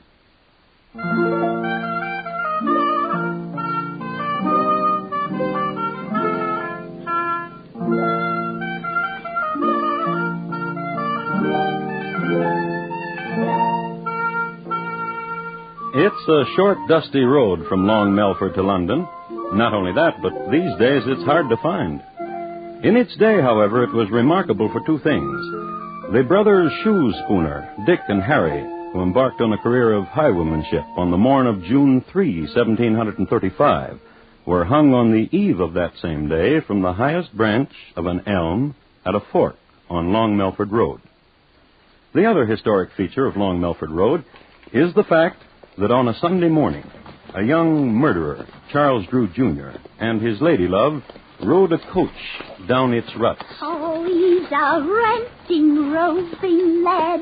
He is a brisk and a bonny lad. Betide what may, I will be wed and follow the boy with the white cockade. Liz. What is it, dearie? Shut up. Everyone's seen that song, dearie. It's the rain. Please, shut up. Oh, Duck, what's the matter? You're the cause of it all. Of what, old Duck? My killing my father. You wanted a way to have all his money? I told you a way to do, that's all. Yes. Oh, Duck, dearie. You'll see when we get to London what a time I'll show you. Make you forget. Since I've killed him, I've done everything wrong. Will you listen to Liz again? Will you? Surely I'll listen, Poodle. Oh, Duck. Monkey. Will you listen to Liz? Surely. When we get to London, we change your name, and you forget about Humphrey. But if I don't get him out of jail tonight, he'll show the police my confession. But you'll be in London. Start forgetting about him right now. All right.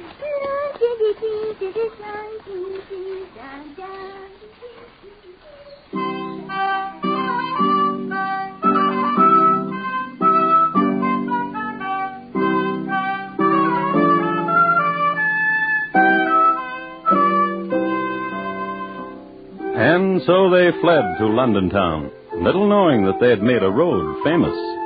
In London, they located a little-known hideaway called Bonhomme Carter's Thorny Bull Inn on the corner of Asquith and Chiswick. The lad registered under an alias, Thomas Roberts. Liz, however, registered in her own name, Elizabeth Bathall. As this was going on back in Long Melford Jail, where Mr. Humphrey was, there transpired this. In 1 hour, Bartlett, I'm getting out of here. You be a fool. How? A fool? Where'd you ever have so much money? What bun are you baking, wifey? This bun. The lad's given you money, all that money, and he's good for more. Aye? All we want. He's a rich one, that's true. Well, we can get more money before you show his confession. How? You said he fled. His Liz told me they were off to London town. You could write him a letter and say as long as he paid you £20 a day, you'd be willing to stay where you are. £20 a day? That's a robbery.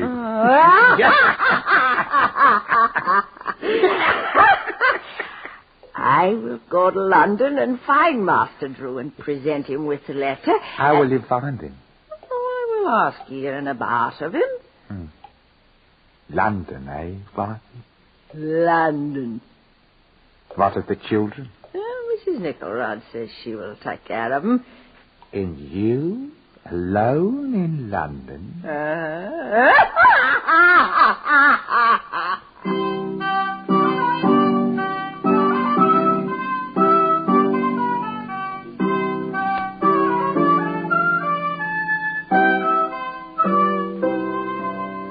So Mrs. Humphrey went to London. A few observations about Mrs. Humphrey. Wash away the flour and the excess dough. Put on long sleeves to hide the muscles made prominent from kneading bun dough. Comb the hair, exchange shoes for boots, and Gertrude Humphrey was rather presentable. When she went to London, Mrs. Humphrey did all of these things, plus making a mental note not to laugh too much, not only because of the horrible sound she made, but also because of the mischievous twitch it brought on, which she could not control. So, off she went to this place, to that, to this pub, to that, asking for a Mr. Drew. I should like to comment here that in 1739 the gin was of an excellent Holland distillation. However, its chemistry had a peculiar reaction with Gertrude Humphrey. Though she fought it, and though she laughed not at the most hilarious joke, including the historically famous one about Lady Mumbly and the Troubadour, the gin caused her to twitch mischievously. This attracted to her London dandies, who plied her with more Holland gin, and who promised her help in finding Mr. Drew, and who never did. But Gertrude never lost sight of her mission, and one night in a pub in Covent Garden... Mister. What's your pleasure, dearie? Well, now, dearie. I want a gin. Gin for the lady. What's your name, dearie? Gertie. Gertie. Aye. Here's your gin, Gertie. Drink up. Well, now, dearie. Is your name Drew? Is that what you want my name to be? I'm looking for Mr. Drew. Mr. Drew, is there a Mr. Drew? Yes. Oh, now, Gertie. I'm the one that's bought you the gin. Yes. My name is Drew. You ain't the Drew I'm looking for. Well, now, why do you say that? Here now, lad. I'm the fellow who's bought her the gin. Here's a guinea, my lad. Find another lady who likes gin. Oh, I will, that governor. Thank you. Bye, Gertie. Oh, now, why do you weep, pretty one? You're so beautiful. Always crying beautiful things. Gin for the lady. Now, stop that weeping. Here's your gin. I say, mischievous wink you have. Is that truly your name? Truly, Ladybird, it is. Ladybird. And you were looking for me? Ladybird. Well, my name is Drew, and you shouted for Mr. Drew. So beautiful you are. What do you want of me? I've a letter for a man named Drew. Really? Oh, I want you, David. I really do. Then give it to me. You must turn your back now. Right you are. Yeah. Oh, you are a conniver, you are.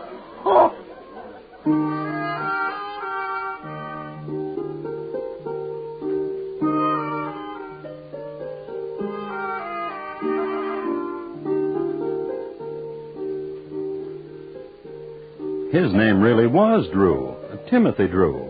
It's one of those coincidences in history which gave rise to the old saw, truth is stranger than fiction, as they say. And he was a curious man, and a proud man, jealous of his name, Drew. He had heard his name mentioned, and he was forced to find out why.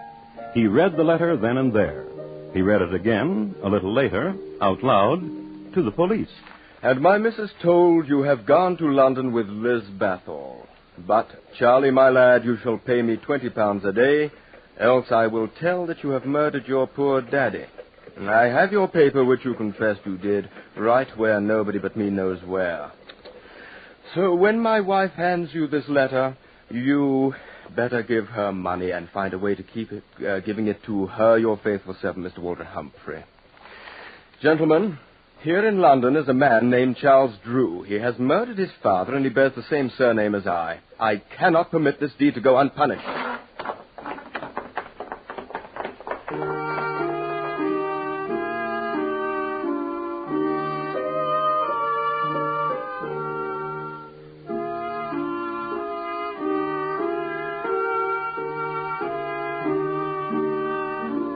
Even in 1739, the London police were thorough, and, goaded by the enormity of the crime and spurred and accompanied by a man whose name had been besmirched, they combed the alleys, hostelries, pubs, dens. It was late on a moist Thursday morning when Timothy Drew happened into Bonhomme Carter's Thorny Bull Inn, on the corner of Asquith and Chiswick. Bonham Carter denied the presence of a Mr. Charles Drew, but affirmed that a Liz Bathal was most certainly a guest there. He directed Timothy to Liz's chambers. Who is it? Open the door. No games, dear. It's too early. Who is it? A representative of the police. Why didn't you say? May I come in? If you be the police, you can do anything, ain't that so? Thank you. I ain't done nothing. Is your name Elizabeth Bathor? It is. Do you know a man named Charles Drew? What's he look like? I don't know. Then how can I tell if I know him? Here. What sort do you take me for? There's no one in me closet.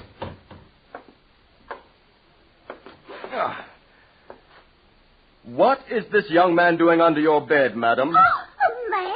What's he... Quiet, woman. Is your name Charles Drew? I'm talking to you under the bed there. Is your name Charles Yes, Drew? sir. Come out from under there, sir.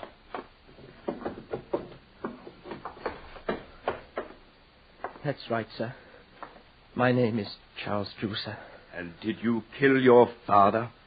It would be a small life living as I have been. Yes. Yes, I killed my father.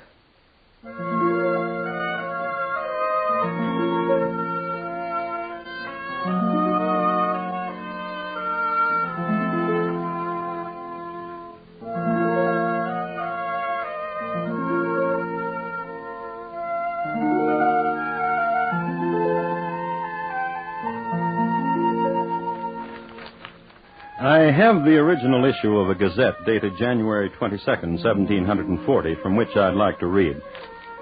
The melancholy proof that when a man has abandoned all religious principles and has suffered his depraved appetites and passions to govern his reason was shown yesterday when Charles Drew, Jr. was hanged in Long Melford.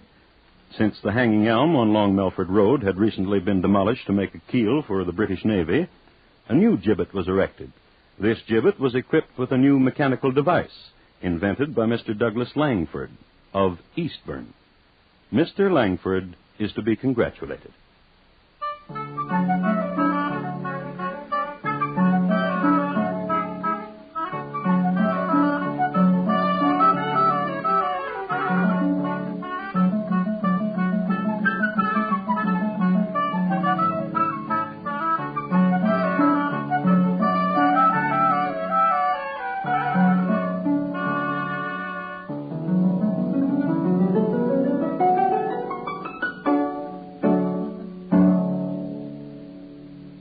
In just a moment, Thomas Hyland will tell you about next week's crime classic.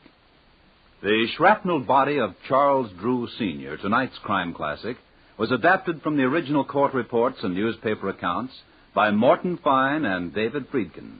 The music was adapted from themes of the period and conducted by Bernard Herrmann, and the program is produced and directed by Elliott Lewis. Thomas Hyland is portrayed on radio by Lou Merrill. Charles Drew, Jr. was played by Terry Kilburn, and Liz by Betty Harford. Featured in the cast were Paul Frees, Ben Wright, Irene Tedrow, William Johnstone, and Anthony Ellis. Bob Lamont speaking. And here again is Thomas Hyland. Next week, the office directly below that occupied by Oliver Wendell Holmes is the scene of a catastrophe. The place, Harvard Medical School. The time, 1849. My report, on the terrible deed of Dr. Webster. Thank you. Good night. It's big news when a former publisher, soldier, and congressman, the famous son of a famous father, stars in a new radio series. And this Wednesday night, you'll want to listen with all your might when CBS Radio stars Will Rogers, Jr. as Rogers of the Gazette over most of these same stations. Rogers of the Gazette tells the story of a small-town newspaper editor, what he stands for, and also what he refuses to stand for. Premiere performance this Wednesday on CBS Radio. Stay tuned now for Gary Moore with Arthur Godfrey's Talent Scouts, which follows immediately over most of these same stations. And remember, America now listens to 110 million radio sets and listens most to the CBS Radio Network.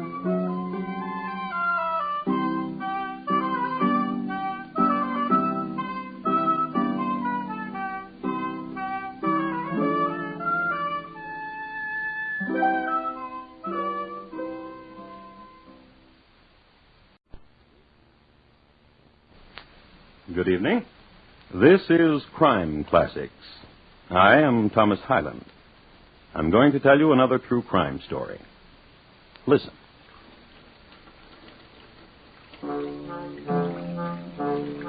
The man in the striped pants and red galluses and celluloid collar is Master of Arts and Doctor of Medicine at Harvard University, as well as Irving Professor of Chemistry and Mineralogy at this institution.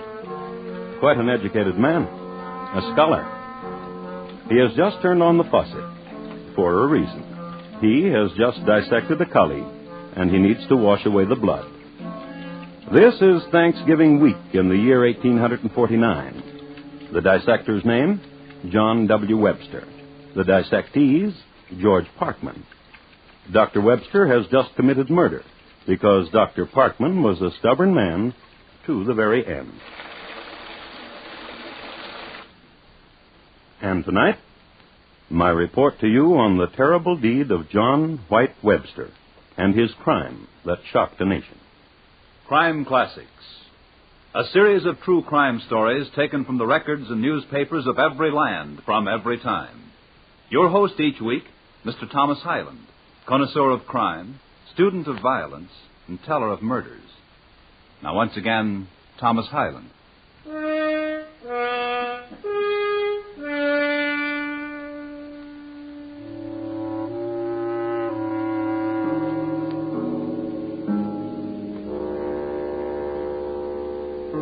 The place is the Massachusetts Medical College on Grove Street in Boston in the year 1849. The college was a three-story building, the top two floors of which were reserved as offices and studies for the faculty. Dr. Webster occupied two high-ceilinged rooms on the second floor, just below the suite occupied by Oliver Wendell Holmes. On the afternoon of November 23, Dr. Webster had a visitor. A man much taller and heavier than him, a man of scholastic bearing, a man whose spectacle ribbon touched lightly his mutton-chop whiskers. His name, Dr. George Parkman, doctor, lecturer, creditor, a man with a purpose. I want my money. You'll get it. When? When I've got it. I must tell you something, Dr. Webster. Oh, can't you just drink your tea and enjoy the afternoon? No? Very well, then. Tell me something, Dr. Parkman. You're a dishonest man. Lovely autumn afternoon. A cheat. No surgery to do. A thief who beguiles his friends. I'm not only speaking for myself, you know. You mean you've been commissioned by my other creditors to come here and insult me? Now, Doctor, can't we just chat? Of course we can. Gentleman to gentleman. Doctor to doctor. Of course we can. Lemon, sugar. Money. And what to chat about? I know. In surgery yesterday morning, a most peculiar thing. You're an amazing man, Dr. Webster. You combine your great skill with being a great rascal. Oh, come now. I lent you $450 as mortgage on your property. And you turn around and mortgage it again. Someone else for $600. How can you do such a thing? Quite simply. I need a sum of $1,000, and my property is not worth that much. Good day, Doctor. Dr. Parkman. Yes? Are you going to the police? Yes.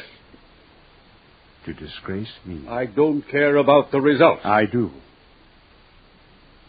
Dr. Parkman. Don't plead with me. Of course not. I've something in the kitchen I want to give you. It's about time. Quite.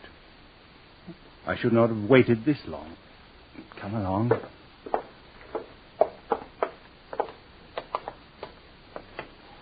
Dr. Parkman, you couldn't give me an extension of a few weeks. Certainly not. Certainly not. Just give me my money now. I have no money to give you. And you want to disgrace me. And I see no other way. Don't be a fool. No other way.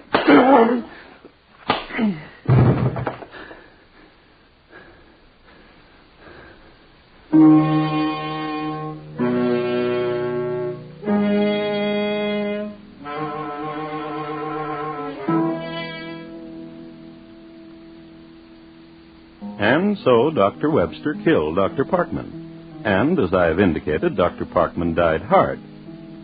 At this precise time, the murderer must have observed several moments of contemplation and reflection on what he had done, to consider it, to assess it, and, being an intelligent man, an evaluation of the mess he had gotten himself into.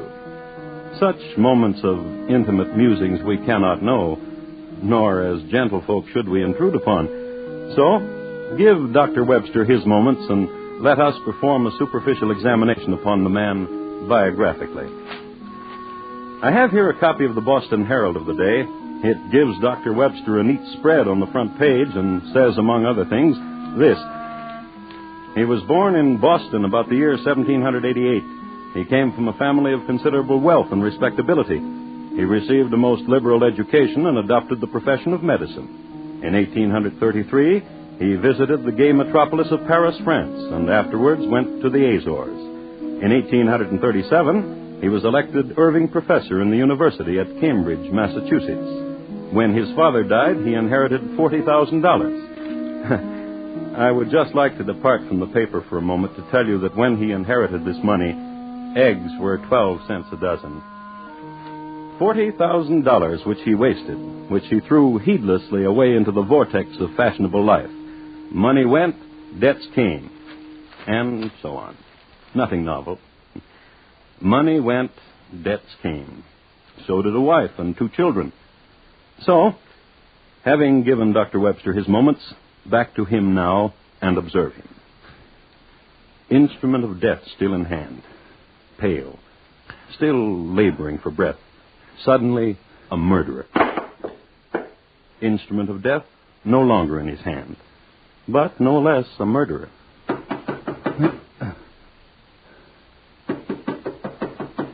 Dr. Webster. Dr. Webster.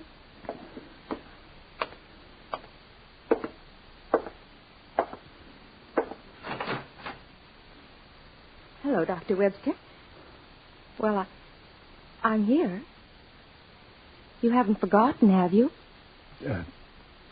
What? The tea. You said come to tea.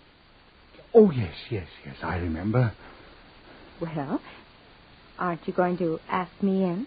No. But you said come to tea, and you said you would sell me a ticket to your lecture. Oh, I'm sorry. Come in. Sit down, my dear. Oh, you were teasing. The tea things are all ready, and you've already poured. Miss Montgomery, my dear. Yes, Doctor? Drink your tea, and the tickets are $5 for 3 lectures. I know how much the tickets are. And you know what? What? You've forgotten the cream. I know where the cream is in the kitchen. Miss Montgomery? Yes, Doctor, dear? You don't want tea, do you? Not really. Then pay for your tickets and get out. Are you serious? Yes. There will be a vacant seat in the front row for your next 3 lectures. Goodbye.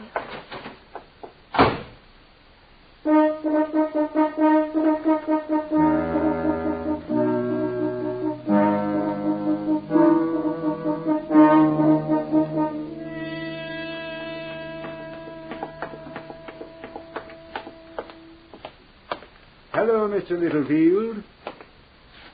Mr. Littlefield, I said... I heard what you said, Doctor. How are you? I'm all right. And how are things with you, Mr. Littlefield? What do you mean, Doctor? Well... in the janitoring line, you mean?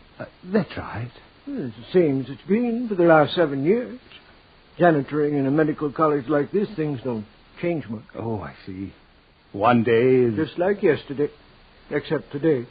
Oh? You did something strange today. How could... You came down here in the basement and talked to me today. First time in 7 years you've done more than say hello to me. Oh, I am sorry. I've been rude. Yeah, you're a doctor. So many things on your mind. I'd like for you to help me with something, Mr. Littlefield. What? Well, if you were to play a prank on someone, hide something from someone so that someone would never find what you hid, where would you hide it? You mean around here? Yes. Oh, lots of places. Just a minute. I'll look to the furnace and I'll be glad to help you. Need some coal. The furnace. Huh? It needs some coal. I just said that, Doctor.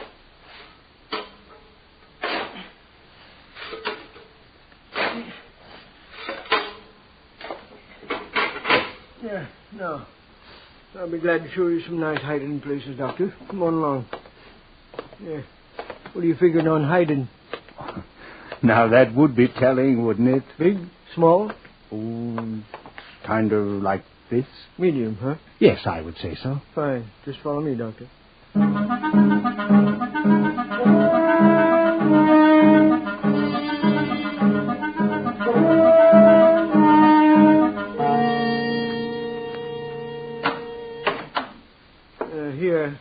Here's where I come whenever one of you doctors tells me to store his old records. It's a large room, isn't it?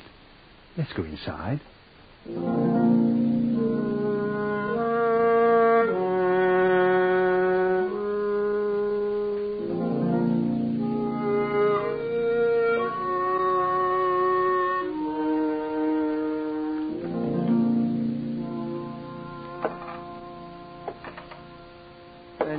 Up here in the attic, no one ever disturbs these old storage crates. Huh? Oh, time for me to be going home, Dr. Webster. A few more places, Mr. Littlefield.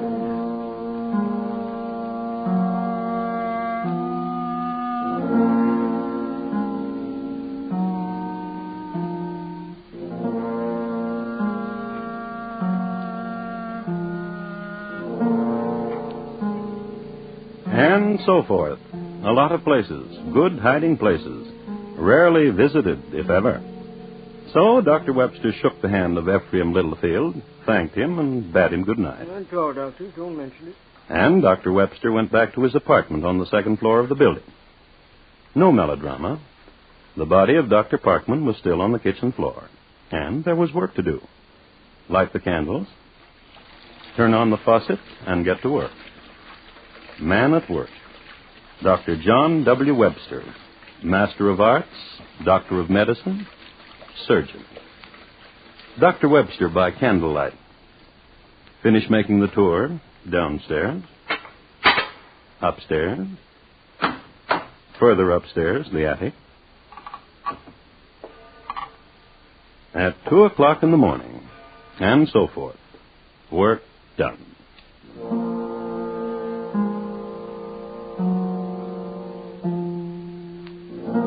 And the next morning, about 10, according to the records.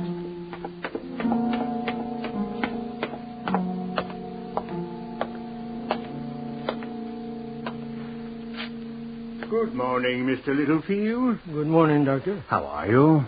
Same as yesterday. Well, tomorrow's Thanksgiving, isn't it? Same as last year. So, what are you planning to do to celebrate? Same as everybody else. Dinner? Oh, sure. At home? Same as everybody. Here is something for you, Mr. Littlefield. What? Oh, go on, take it. It's $10. Yeah. Well, thank you, Doctor. And I want you to buy a nice fat turkey and everything that goes with it. I certainly will. I thank you again, Doctor. And very much. Happy Thanksgiving, Mr. Littlefield. Happy Thanksgiving, Doctor.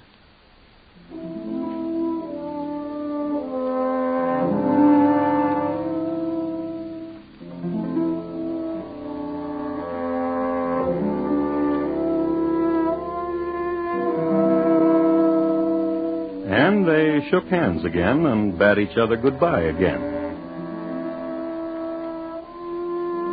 And the Thanksgiving season was upon them.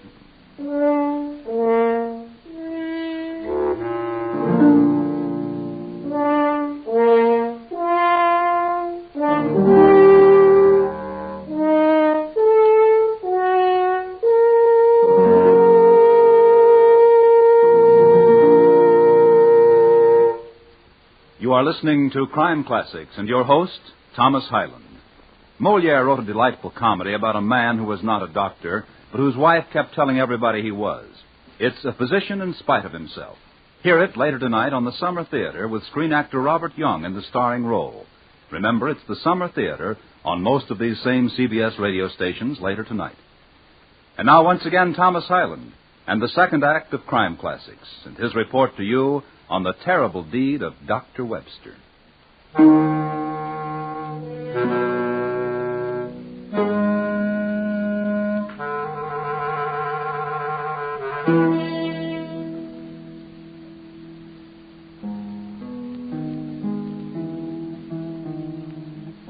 Let's talk about Boston for a moment, a city of genteel culture and tradition. And in 1849, the bookstores were advertising a cultural tome entitled The Runaway Wife, A Tale of Intrigue and Passion. And during the Thanksgiving week, Boston was enjoying the festival that it had practically invented.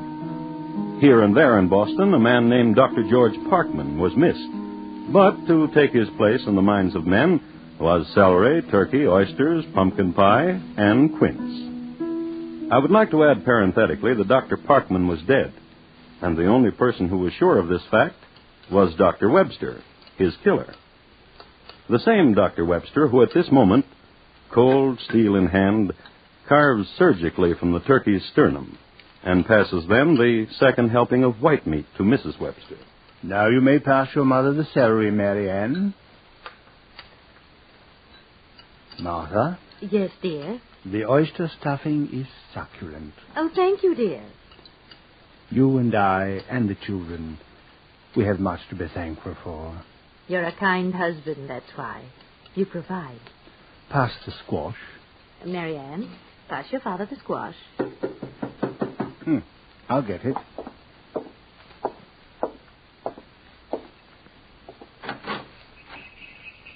Yes, sir?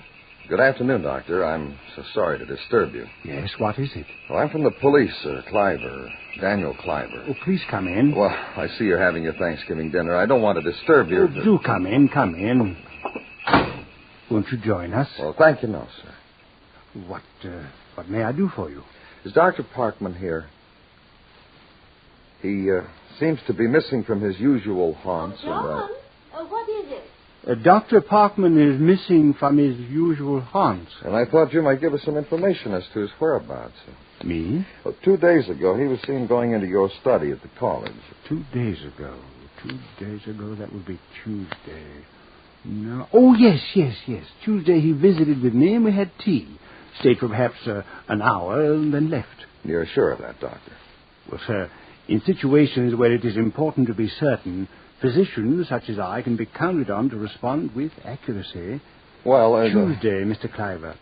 Since that time, I have not seen Dr. Parkman. Will you have some sherry? Thank you, sir. No, I'm sorry I disturbed you, sir.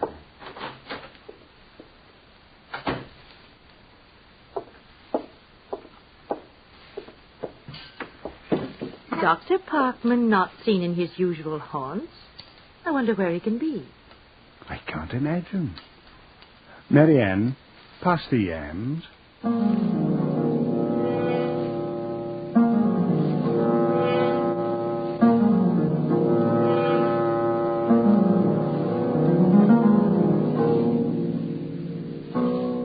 Homey scene in Boston, Thanksgiving Day, 1849.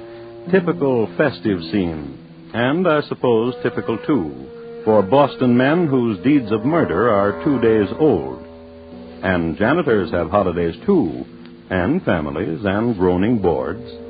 Mr. Littlefield, for example, in his small brick house in Cambridge, near the college. Care for more dark meat, Mrs. Littlefield? No, don't mind if I do. Yeah, there you are. Juiciest bird we've ever had to table. Juiciest. What did you say, Mrs. Littlefield? Juiciest. You know, Mrs. Littlefield, it still worries me. About the turkey? The sudden generosity of Dr. Webster. It bothers me. Why he should have given me the money for this dinner. Ephraim. Thinking is a bad sauce for a tasty dish. Still, a man who hasn't spoken a civil word to me in 7 years, to give me a gift, and to ask me of hiding places. Ephraim. And the thing now of Dr. Parkman. Each year for the last 7 at Thanksgiving time he hands me $1. This year he did not. Haven't seen him. Not for 2 days now. I wonder... What you imagining? Mrs. Littlefield? Yes? I better speak to people. That's what.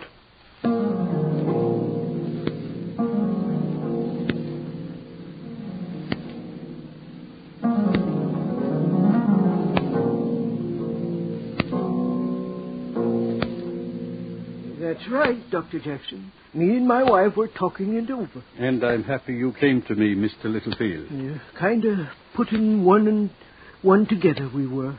Over Dr. Webster's turkey, so to speak, if you know what I mean. I know very well what you mean. Dr. Webster's asking about those hiding places. And Dr. Parkman's disappearance. Both happening at the same time. One and one together, I say. What do you think, Doctor?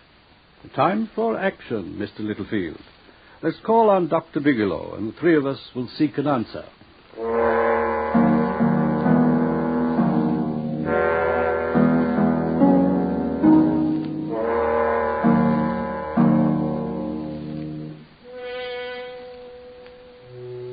Forces gather.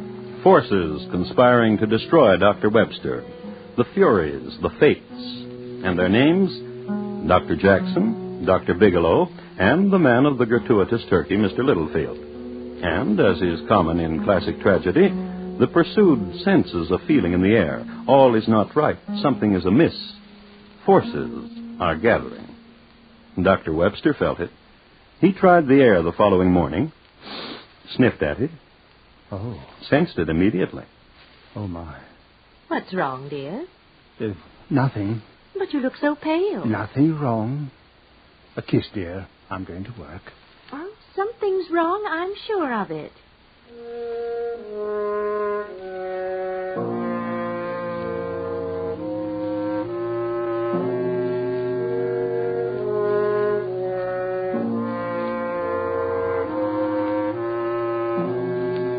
And, having kissed his wife and sniffed the air again to make sure, Dr. Webster didn't go to work at all. Instead, he called a hansom, gave the driver an address, and was driven to a more or less fashionable part of town. Gave the driver his fare, received a wink in return, and knocked on a door.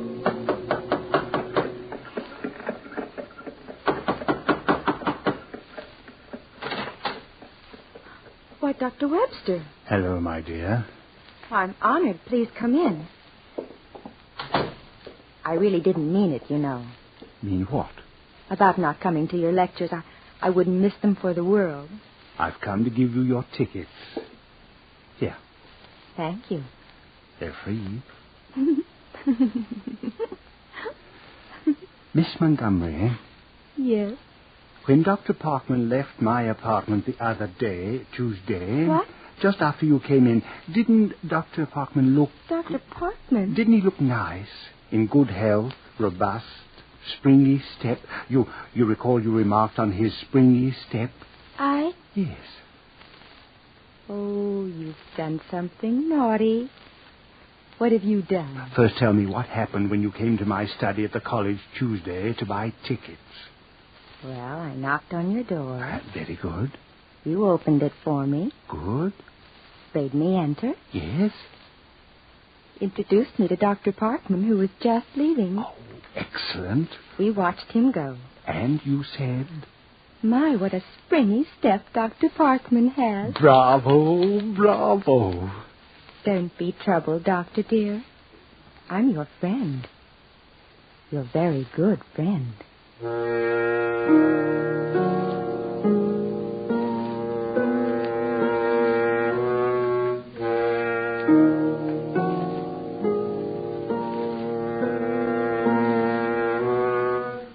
Which was nice, because if ever a doctor needed a friend, his name was Dr. Webster.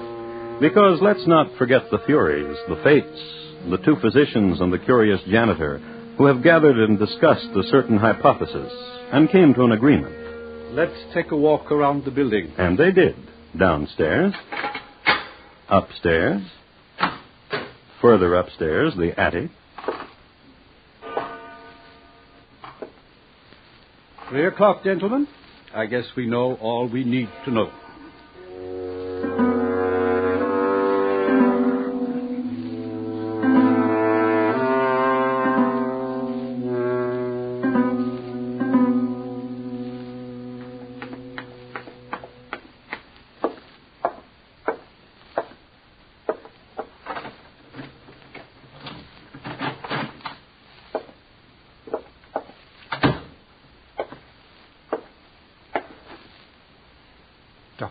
Dr. Jackson, and... Forgive this intrusion upon your study, Dr. Webster.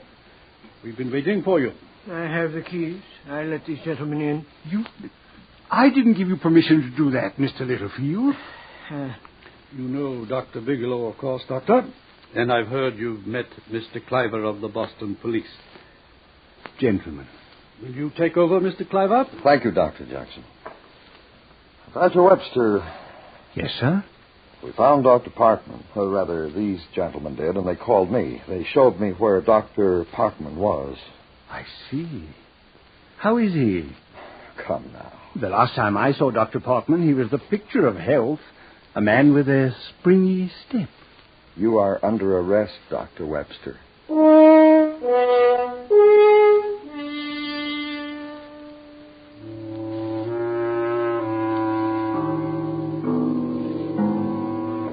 And they took Dr. Webster away, and they locked him up and held a trial for him, and in spite of his protestations, found him guilty. I must tell you, too, that Miss Montgomery, shy girl that she must have been, completely disappeared in the face of adversity. While waiting for final sentence to be pronounced by the governor and council, Dr. Webster maintained his usual good spirits, partook heartily of the food afforded him by his friends, and generally behaved himself. Then the sentence was handed down. He was to be hanged. Oh, no. By the neck until he was dead. I confess that I killed Dr. Parkman. There. That makes up for something, doesn't it? On August 31, 1850. Doesn't it?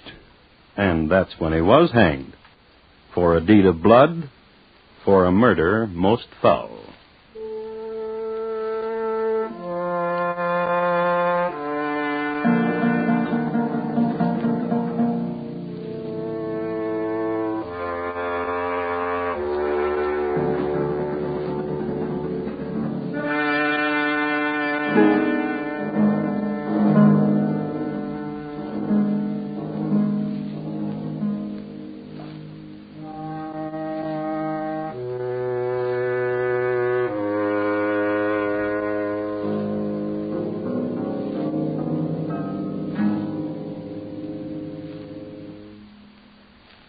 In just a moment, Thomas Hyland will tell you about next week's crime classic. Dr. Webster, tonight's crime classic, was adapted from the original court reports and newspaper accounts by Morton Fine and David Friedkin. The music was composed and conducted by Bernard Herrmann, and the program was produced and directed by Elliott Lewis. Thomas Hyland is portrayed on radio by Lou Merrill. In tonight's story, Jay Novello was heard as Dr. Webster. Featured in the cast were Paula Winslow, Martha Wentworth, Jean Howell, Herb Butterfield, Junius Matthews, and Larry Thor. Bob Lamont speaking. And here again is Thomas Hyland. Next week, St. Joseph, Missouri, on a hot April day in 1882. The time, the exact moment when Jesse James turned his back on Charlie and Bob Ford. And my report to you on the death of a picture hanger. Thank you. Good night. The profitable end of the rainbow is always in view of Bill Cullen's lively quiz show, Walk a Mile. Contestants have 4 opportunities, each representing a quarter of a mile, to make good on this fun-packed show. If they can walk a mile, they're in line for the jackpot. I'll tell you what, instead of us talking about it, why not listen for Walk a Mile later this evening on most of these same CBS radio stations. Stay tuned now for Gary Moore with Arthur Godfrey's Talent Scouts, which follows immediately over most of these same stations. And remember, there's action as a policeman really finds it in 21st Precinct, Tuesdays on the CBS Radio Network.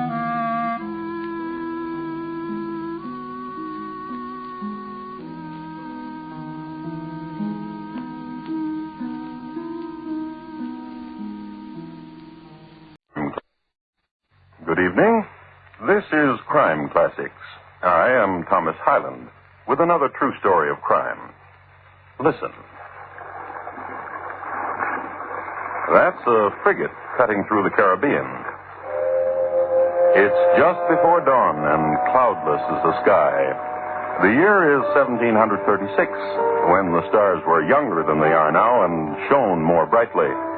And this particular sky of tropic brilliance was a navigator's dream. Land was close, and a trade wind bellied the mainsail and set the good frigate scudding.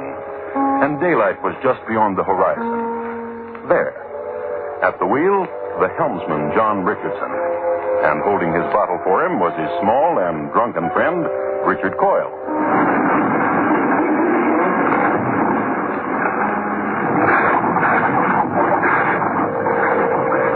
The frigate sank in 6 minutes and drew sharks.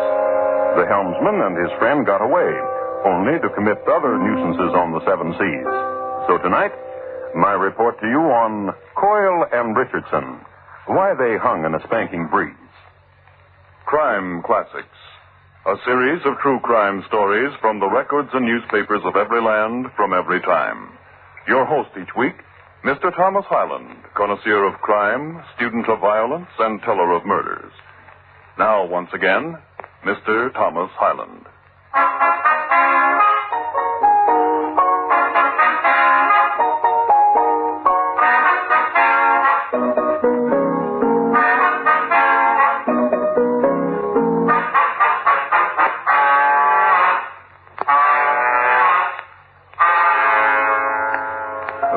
Making rum in Havana in 1736. The place went good with rum. It was hot. There were a lot of mosquitoes, and in every nook and cranny there were dark-eyed beauties. It was necessary to fortify oneself. Beside which, Havana was under almost continual attack by pirates and buccaneers, some of whom stayed over because of the rum. So the town was peopled mostly, beside the dark-eyed beauties, that is, by trenchant cutthroats, deserting sailors, runaway slaves, uncaught murderers, and, generally speaking, black-hearted knaves. All in all, a populace dedicated to Saturday night. One of the fellows who just had Saturday night and was lying in an alley was a deserting seaman named John Richardson. That's John for you. And here comes Dick. Dick Coyle, a little man who robbed drunken sailors. Here he comes. Such a big one you are, mate. So much of you unconscious. Now let's see what you got in your pockets to make a small one like me more comfortable. Now here's the... Gotcha, little weasel. Let me go! Let me go! Little scurvy. Going through my pockets, were you? How you want it, mate? Knife or just twist your neck?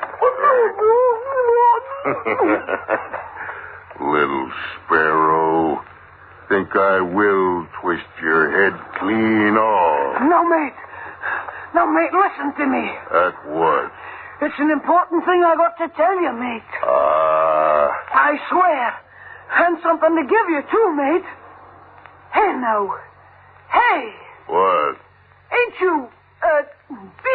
I'm John Richardson. What? John Richardson. John. Oh, John. Big John. How be you, John? What weaseling you doing, mister, to keep me from killing you? Now, why should you be killing me? For stealing my pockets dry. Oh, I was leaning close over you to see if you be Big John Richardson. Because I got this for you. What? This watch. This watch I'm holding up for you. Oh. See how it spins, John. Oh. See how pretty from a chain. Pretty. Gold. Pretty. And that's yours, Big John Richardson. Take it. Go on. What's the matter? You weren't looking for me to give me a... What? What? There comes a sailor, John. With a sea bag, John. What of it? Who can tell what's in the sea bag? Jewels, maybe. Or what can be sold for money. Could you take it from him, John? Give me the watch, you said. You take that sea bag from the sailor boy, and I'll give it to you. You swear? I do, John. Oh, I do.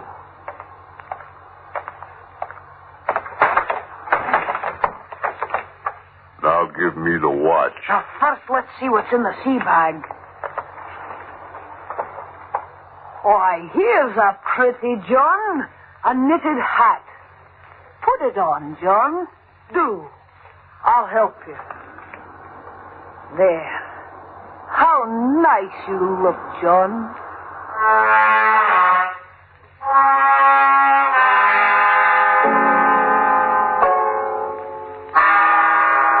And a friendship was born. And all over the Caribbees, people ducked when John Richardson and Dick Coyle came into town.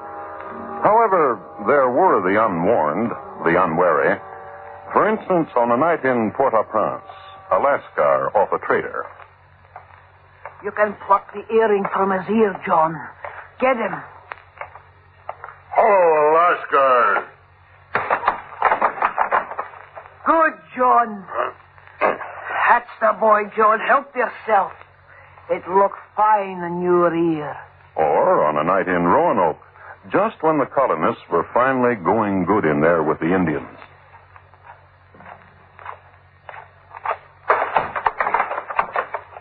Indians has got nothing. Have to hit a dozen of them before it's worth the night. And then, professionals that they were ready for New York.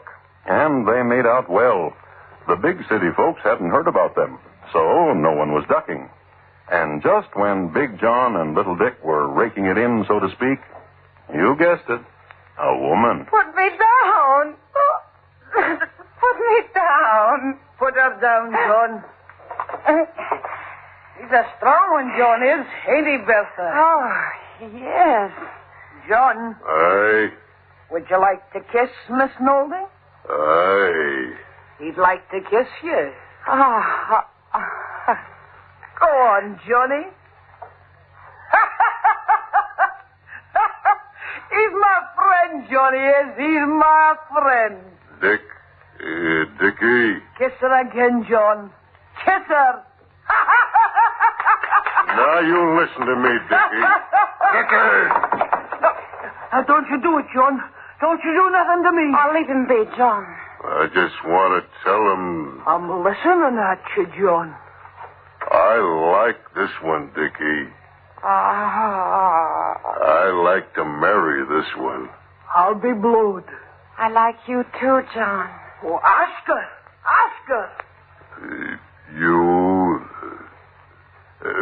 Miss Nolding, my friend would consider it indeed a great honor if you give him your hand in marrying. Oh, I'd love to.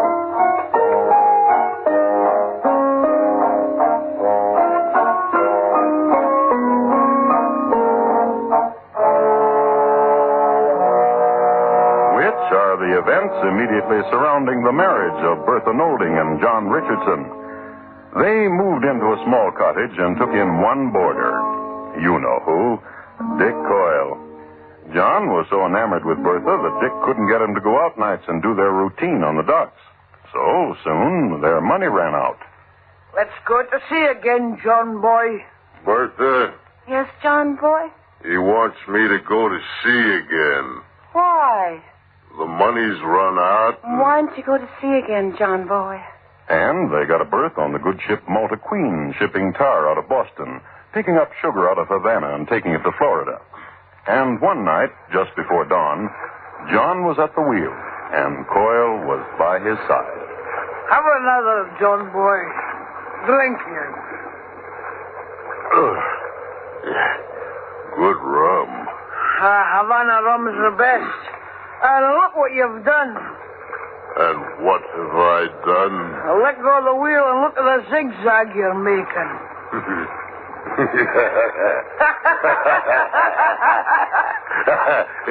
Come, wheel. Come to me, wheel.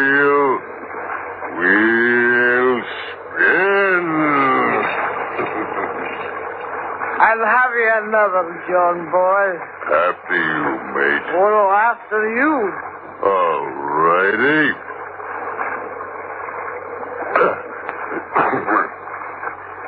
Havana rum's the best rum.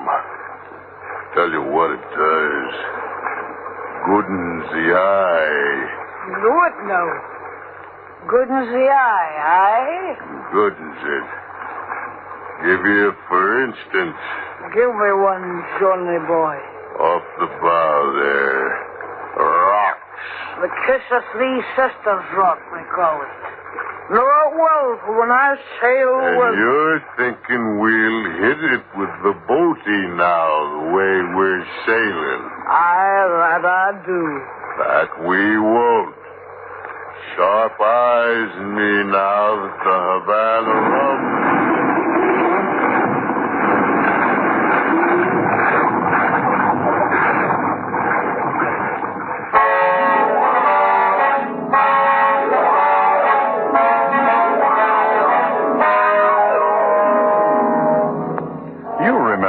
Shipwreck, don't you? In which the frigate sank in 6 minutes?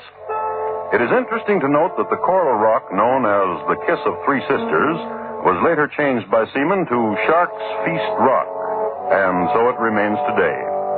Coyle and Richardson, however, clung to a spar and drifted to shore, the sole survivors of their grisly mistake. They were picked up from an atoll in Key West by a pirate band with whom they made fast friends, as their personal philosophies were very much akin.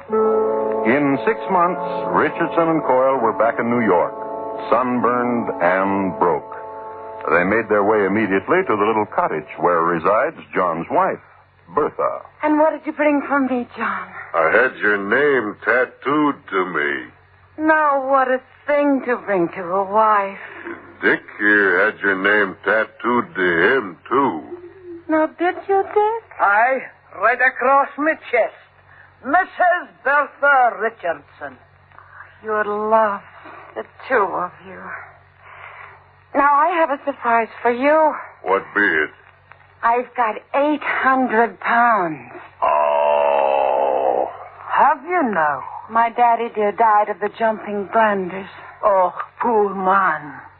And 800 pounds he left, did he? He did, indeed. And where's the pounds, me darling Mrs. Richardson? In the loose brick there.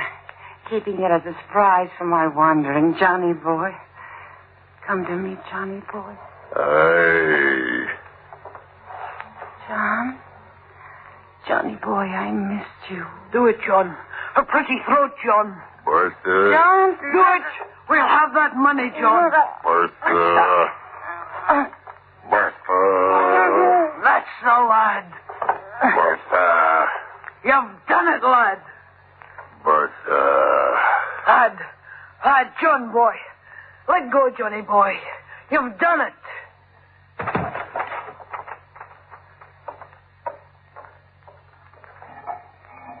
It's here, John. The money's here, just like Bertha said. What a surprise for a homecoming. Good boy.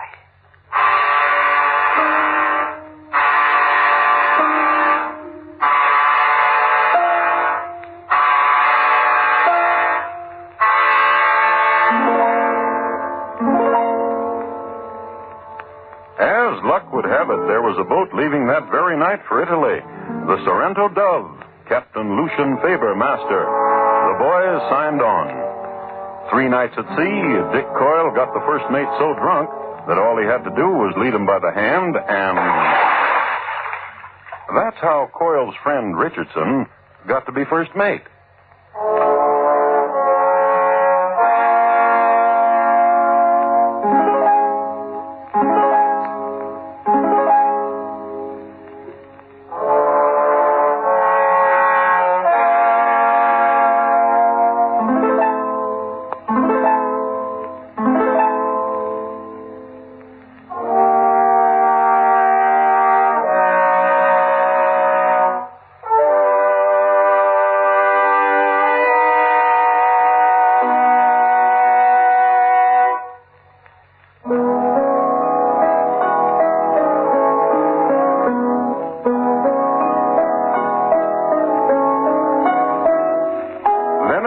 Italy in 1737 is where Richardson and Coyle made their next appearance. They were in a gondola being pulled down the Grand Canal, enjoying the sights and the company of Carlotta Faber. And was my husband kind to you? A question asked because Captain Lucian Faber was her husband, and Captain Faber was the master of the vessel that had brought the lads to Venice. I was kind to them. Ain't she a pretty one, Mr. Coyle? Now! The captain asked, jabbing Dick Coyle with his elbow. What's the elbow, Captain? When my mate stumbled overboard, I made Richardson there take his place. And when I lost my second in the blow off the Azores, well, I promoted Mr. Coyle. Didn't I, Mr. Oh, please, Captain. And a fine mate, I say, Mr. Richardson did make. And you'd be saying through, Mrs. Captain Faber. Look at him there, sleeping like a babe. Big John Richardson. Bambino. Molte bambino. Molte, molte. Carlotta, you promised not to talk Italian when I come home. I've got no way of knowing what you said when... I said simply that Mr. Richardson was a large baby. Large.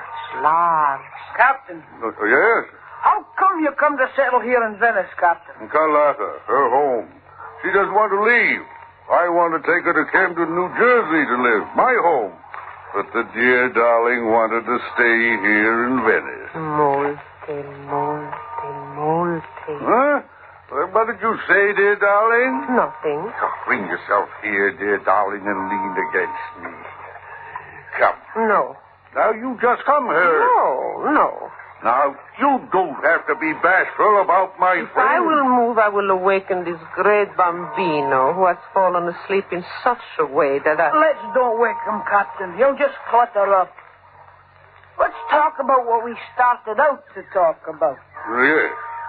John and me always wanted to own a ship, Captain.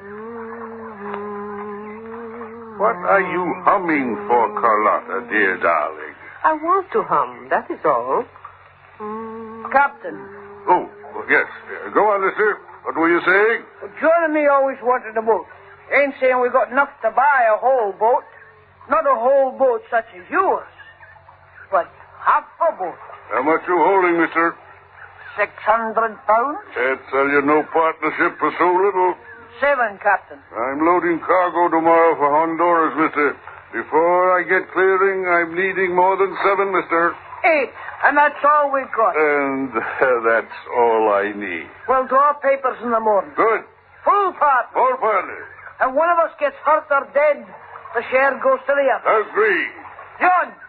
Johnny boy, wait. We own half a boat, Johnny. Half a boat. How'd I get here? Molte.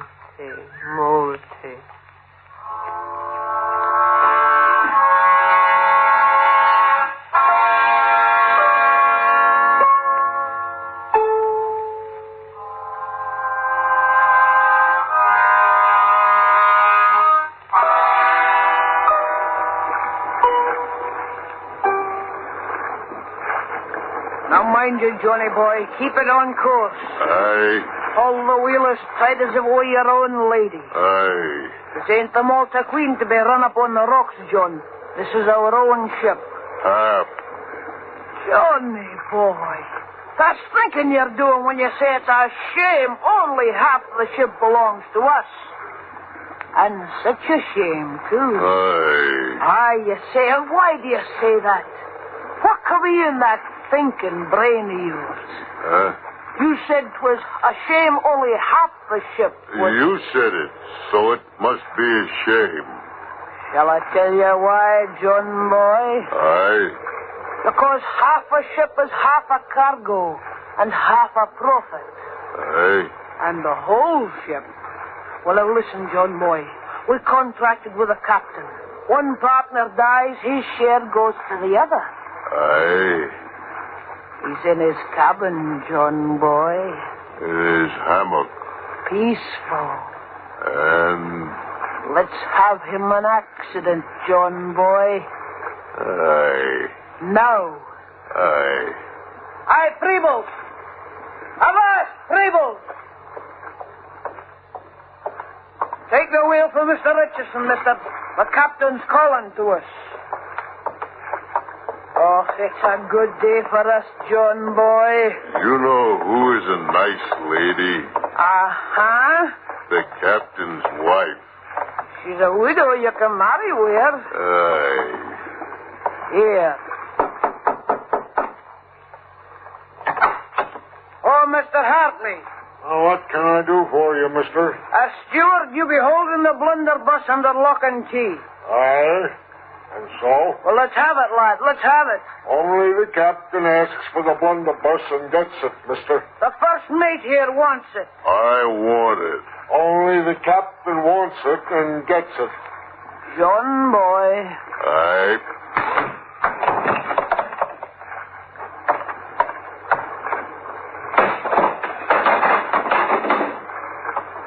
Such a big gun, this blunderbuss. Come along, John.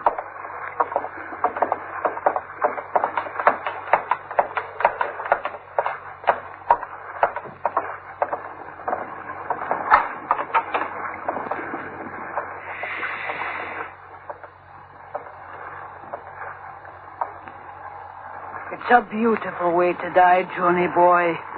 Sleeping in a hammock with softy dreams. Put the muzzle to him, John, and send him on. Well, do it. Dickie. Do it. I can't. Chicken heart of a man, pull the trigger. Shoot his head off. Trigger, start. What is happening here? Strangle him, John boy. Throw the gun aside and strangle him. No, you don't. No. Catch him, John. Shoot him, strangle him. Run, put the gun aside, strangle him. Oh, which? What do you want me to do? Catch him and kill him.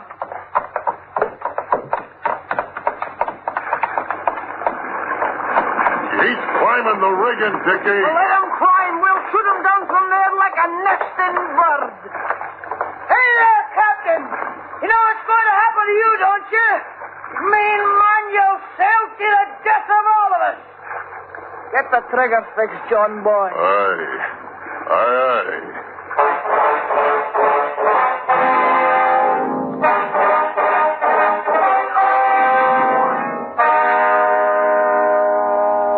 Let me try to construct the picture for you.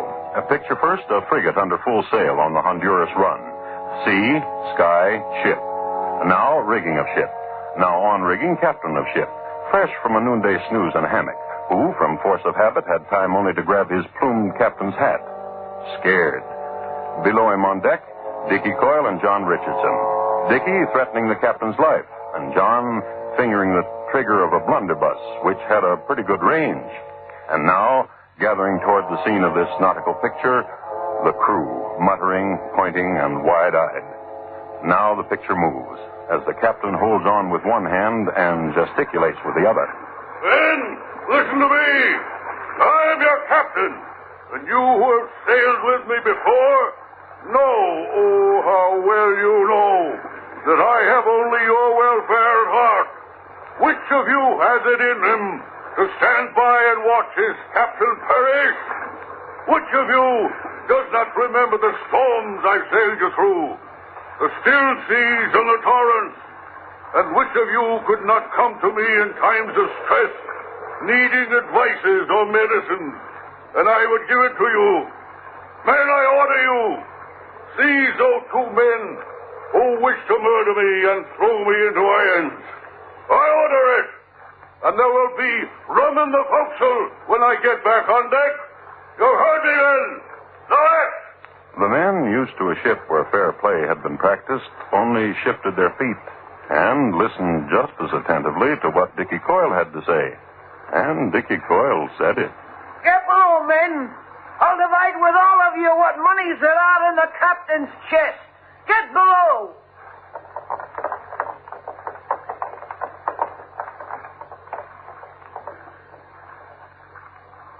How's the trigger, John boy? Fixed.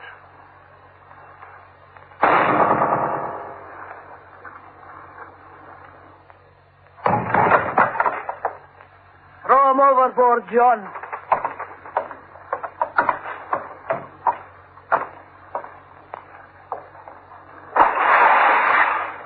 Now turn the boat around, John boy, and let's go back to Venice.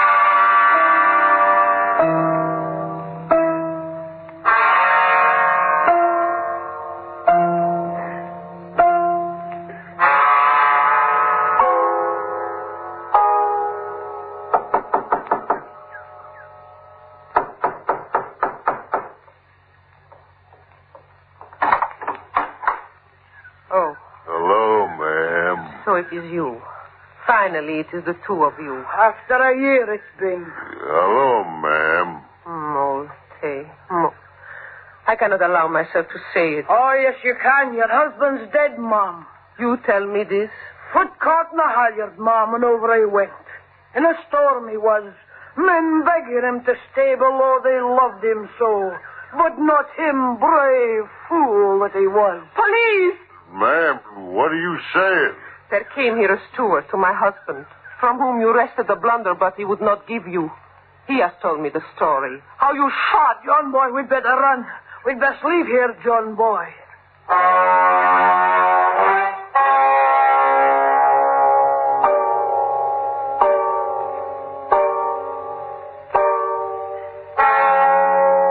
I'd like to read a translation from a Venetian chronicle of the time. Richardson and Coyle were apprehended by the local police on the Ponte Vecchio, where they were splitting a goatskin of wine. When taken in custody, they were dressed as gondoliers. In prison, Richard Coyle convinced his jailer that a terrible mistake had been made, that he and his friend were indeed servants to the King of Naples. They were released. Don't feel too badly, good man. Mistakes will happen. Come on, John. The king must be worried. Come. Only to be apprehended again when they paused over another skin of wine. And they were tried and found guilty of murder and mutiny. And one day, they were led in chains to a ship of the Navy which was about to sail. The order of execution had it that Richard Coyle was to die first. But there was a conference. You want to go first, don't you, John boy? Well, Sure you do. I want to go first. So the order was reversed. And as the ship sailed to sea, they were hanged from a yardarm. And past the breakwater, they were cut down. John Richardson hit the water first.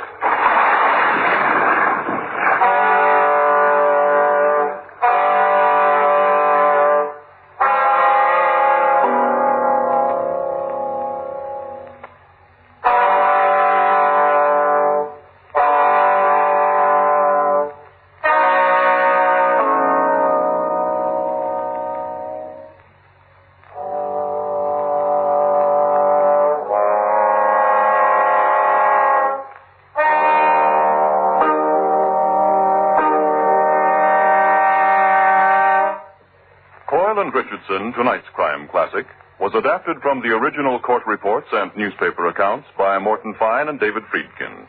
The music was composed by Bernard Herrmann and conducted by Lud Gluskin. And the program is produced and directed by Elliot Lewis. Thomas Hyland is portrayed on radio by Lou Merrill. In tonight's story, Walter Tetley was heard as Coyle and Clayton Post as Richardson. Featured in the cast were Georgia Ellis, Herb Butterfield, Gladys Holland, and Charles Calvert. Gil Warren speaking.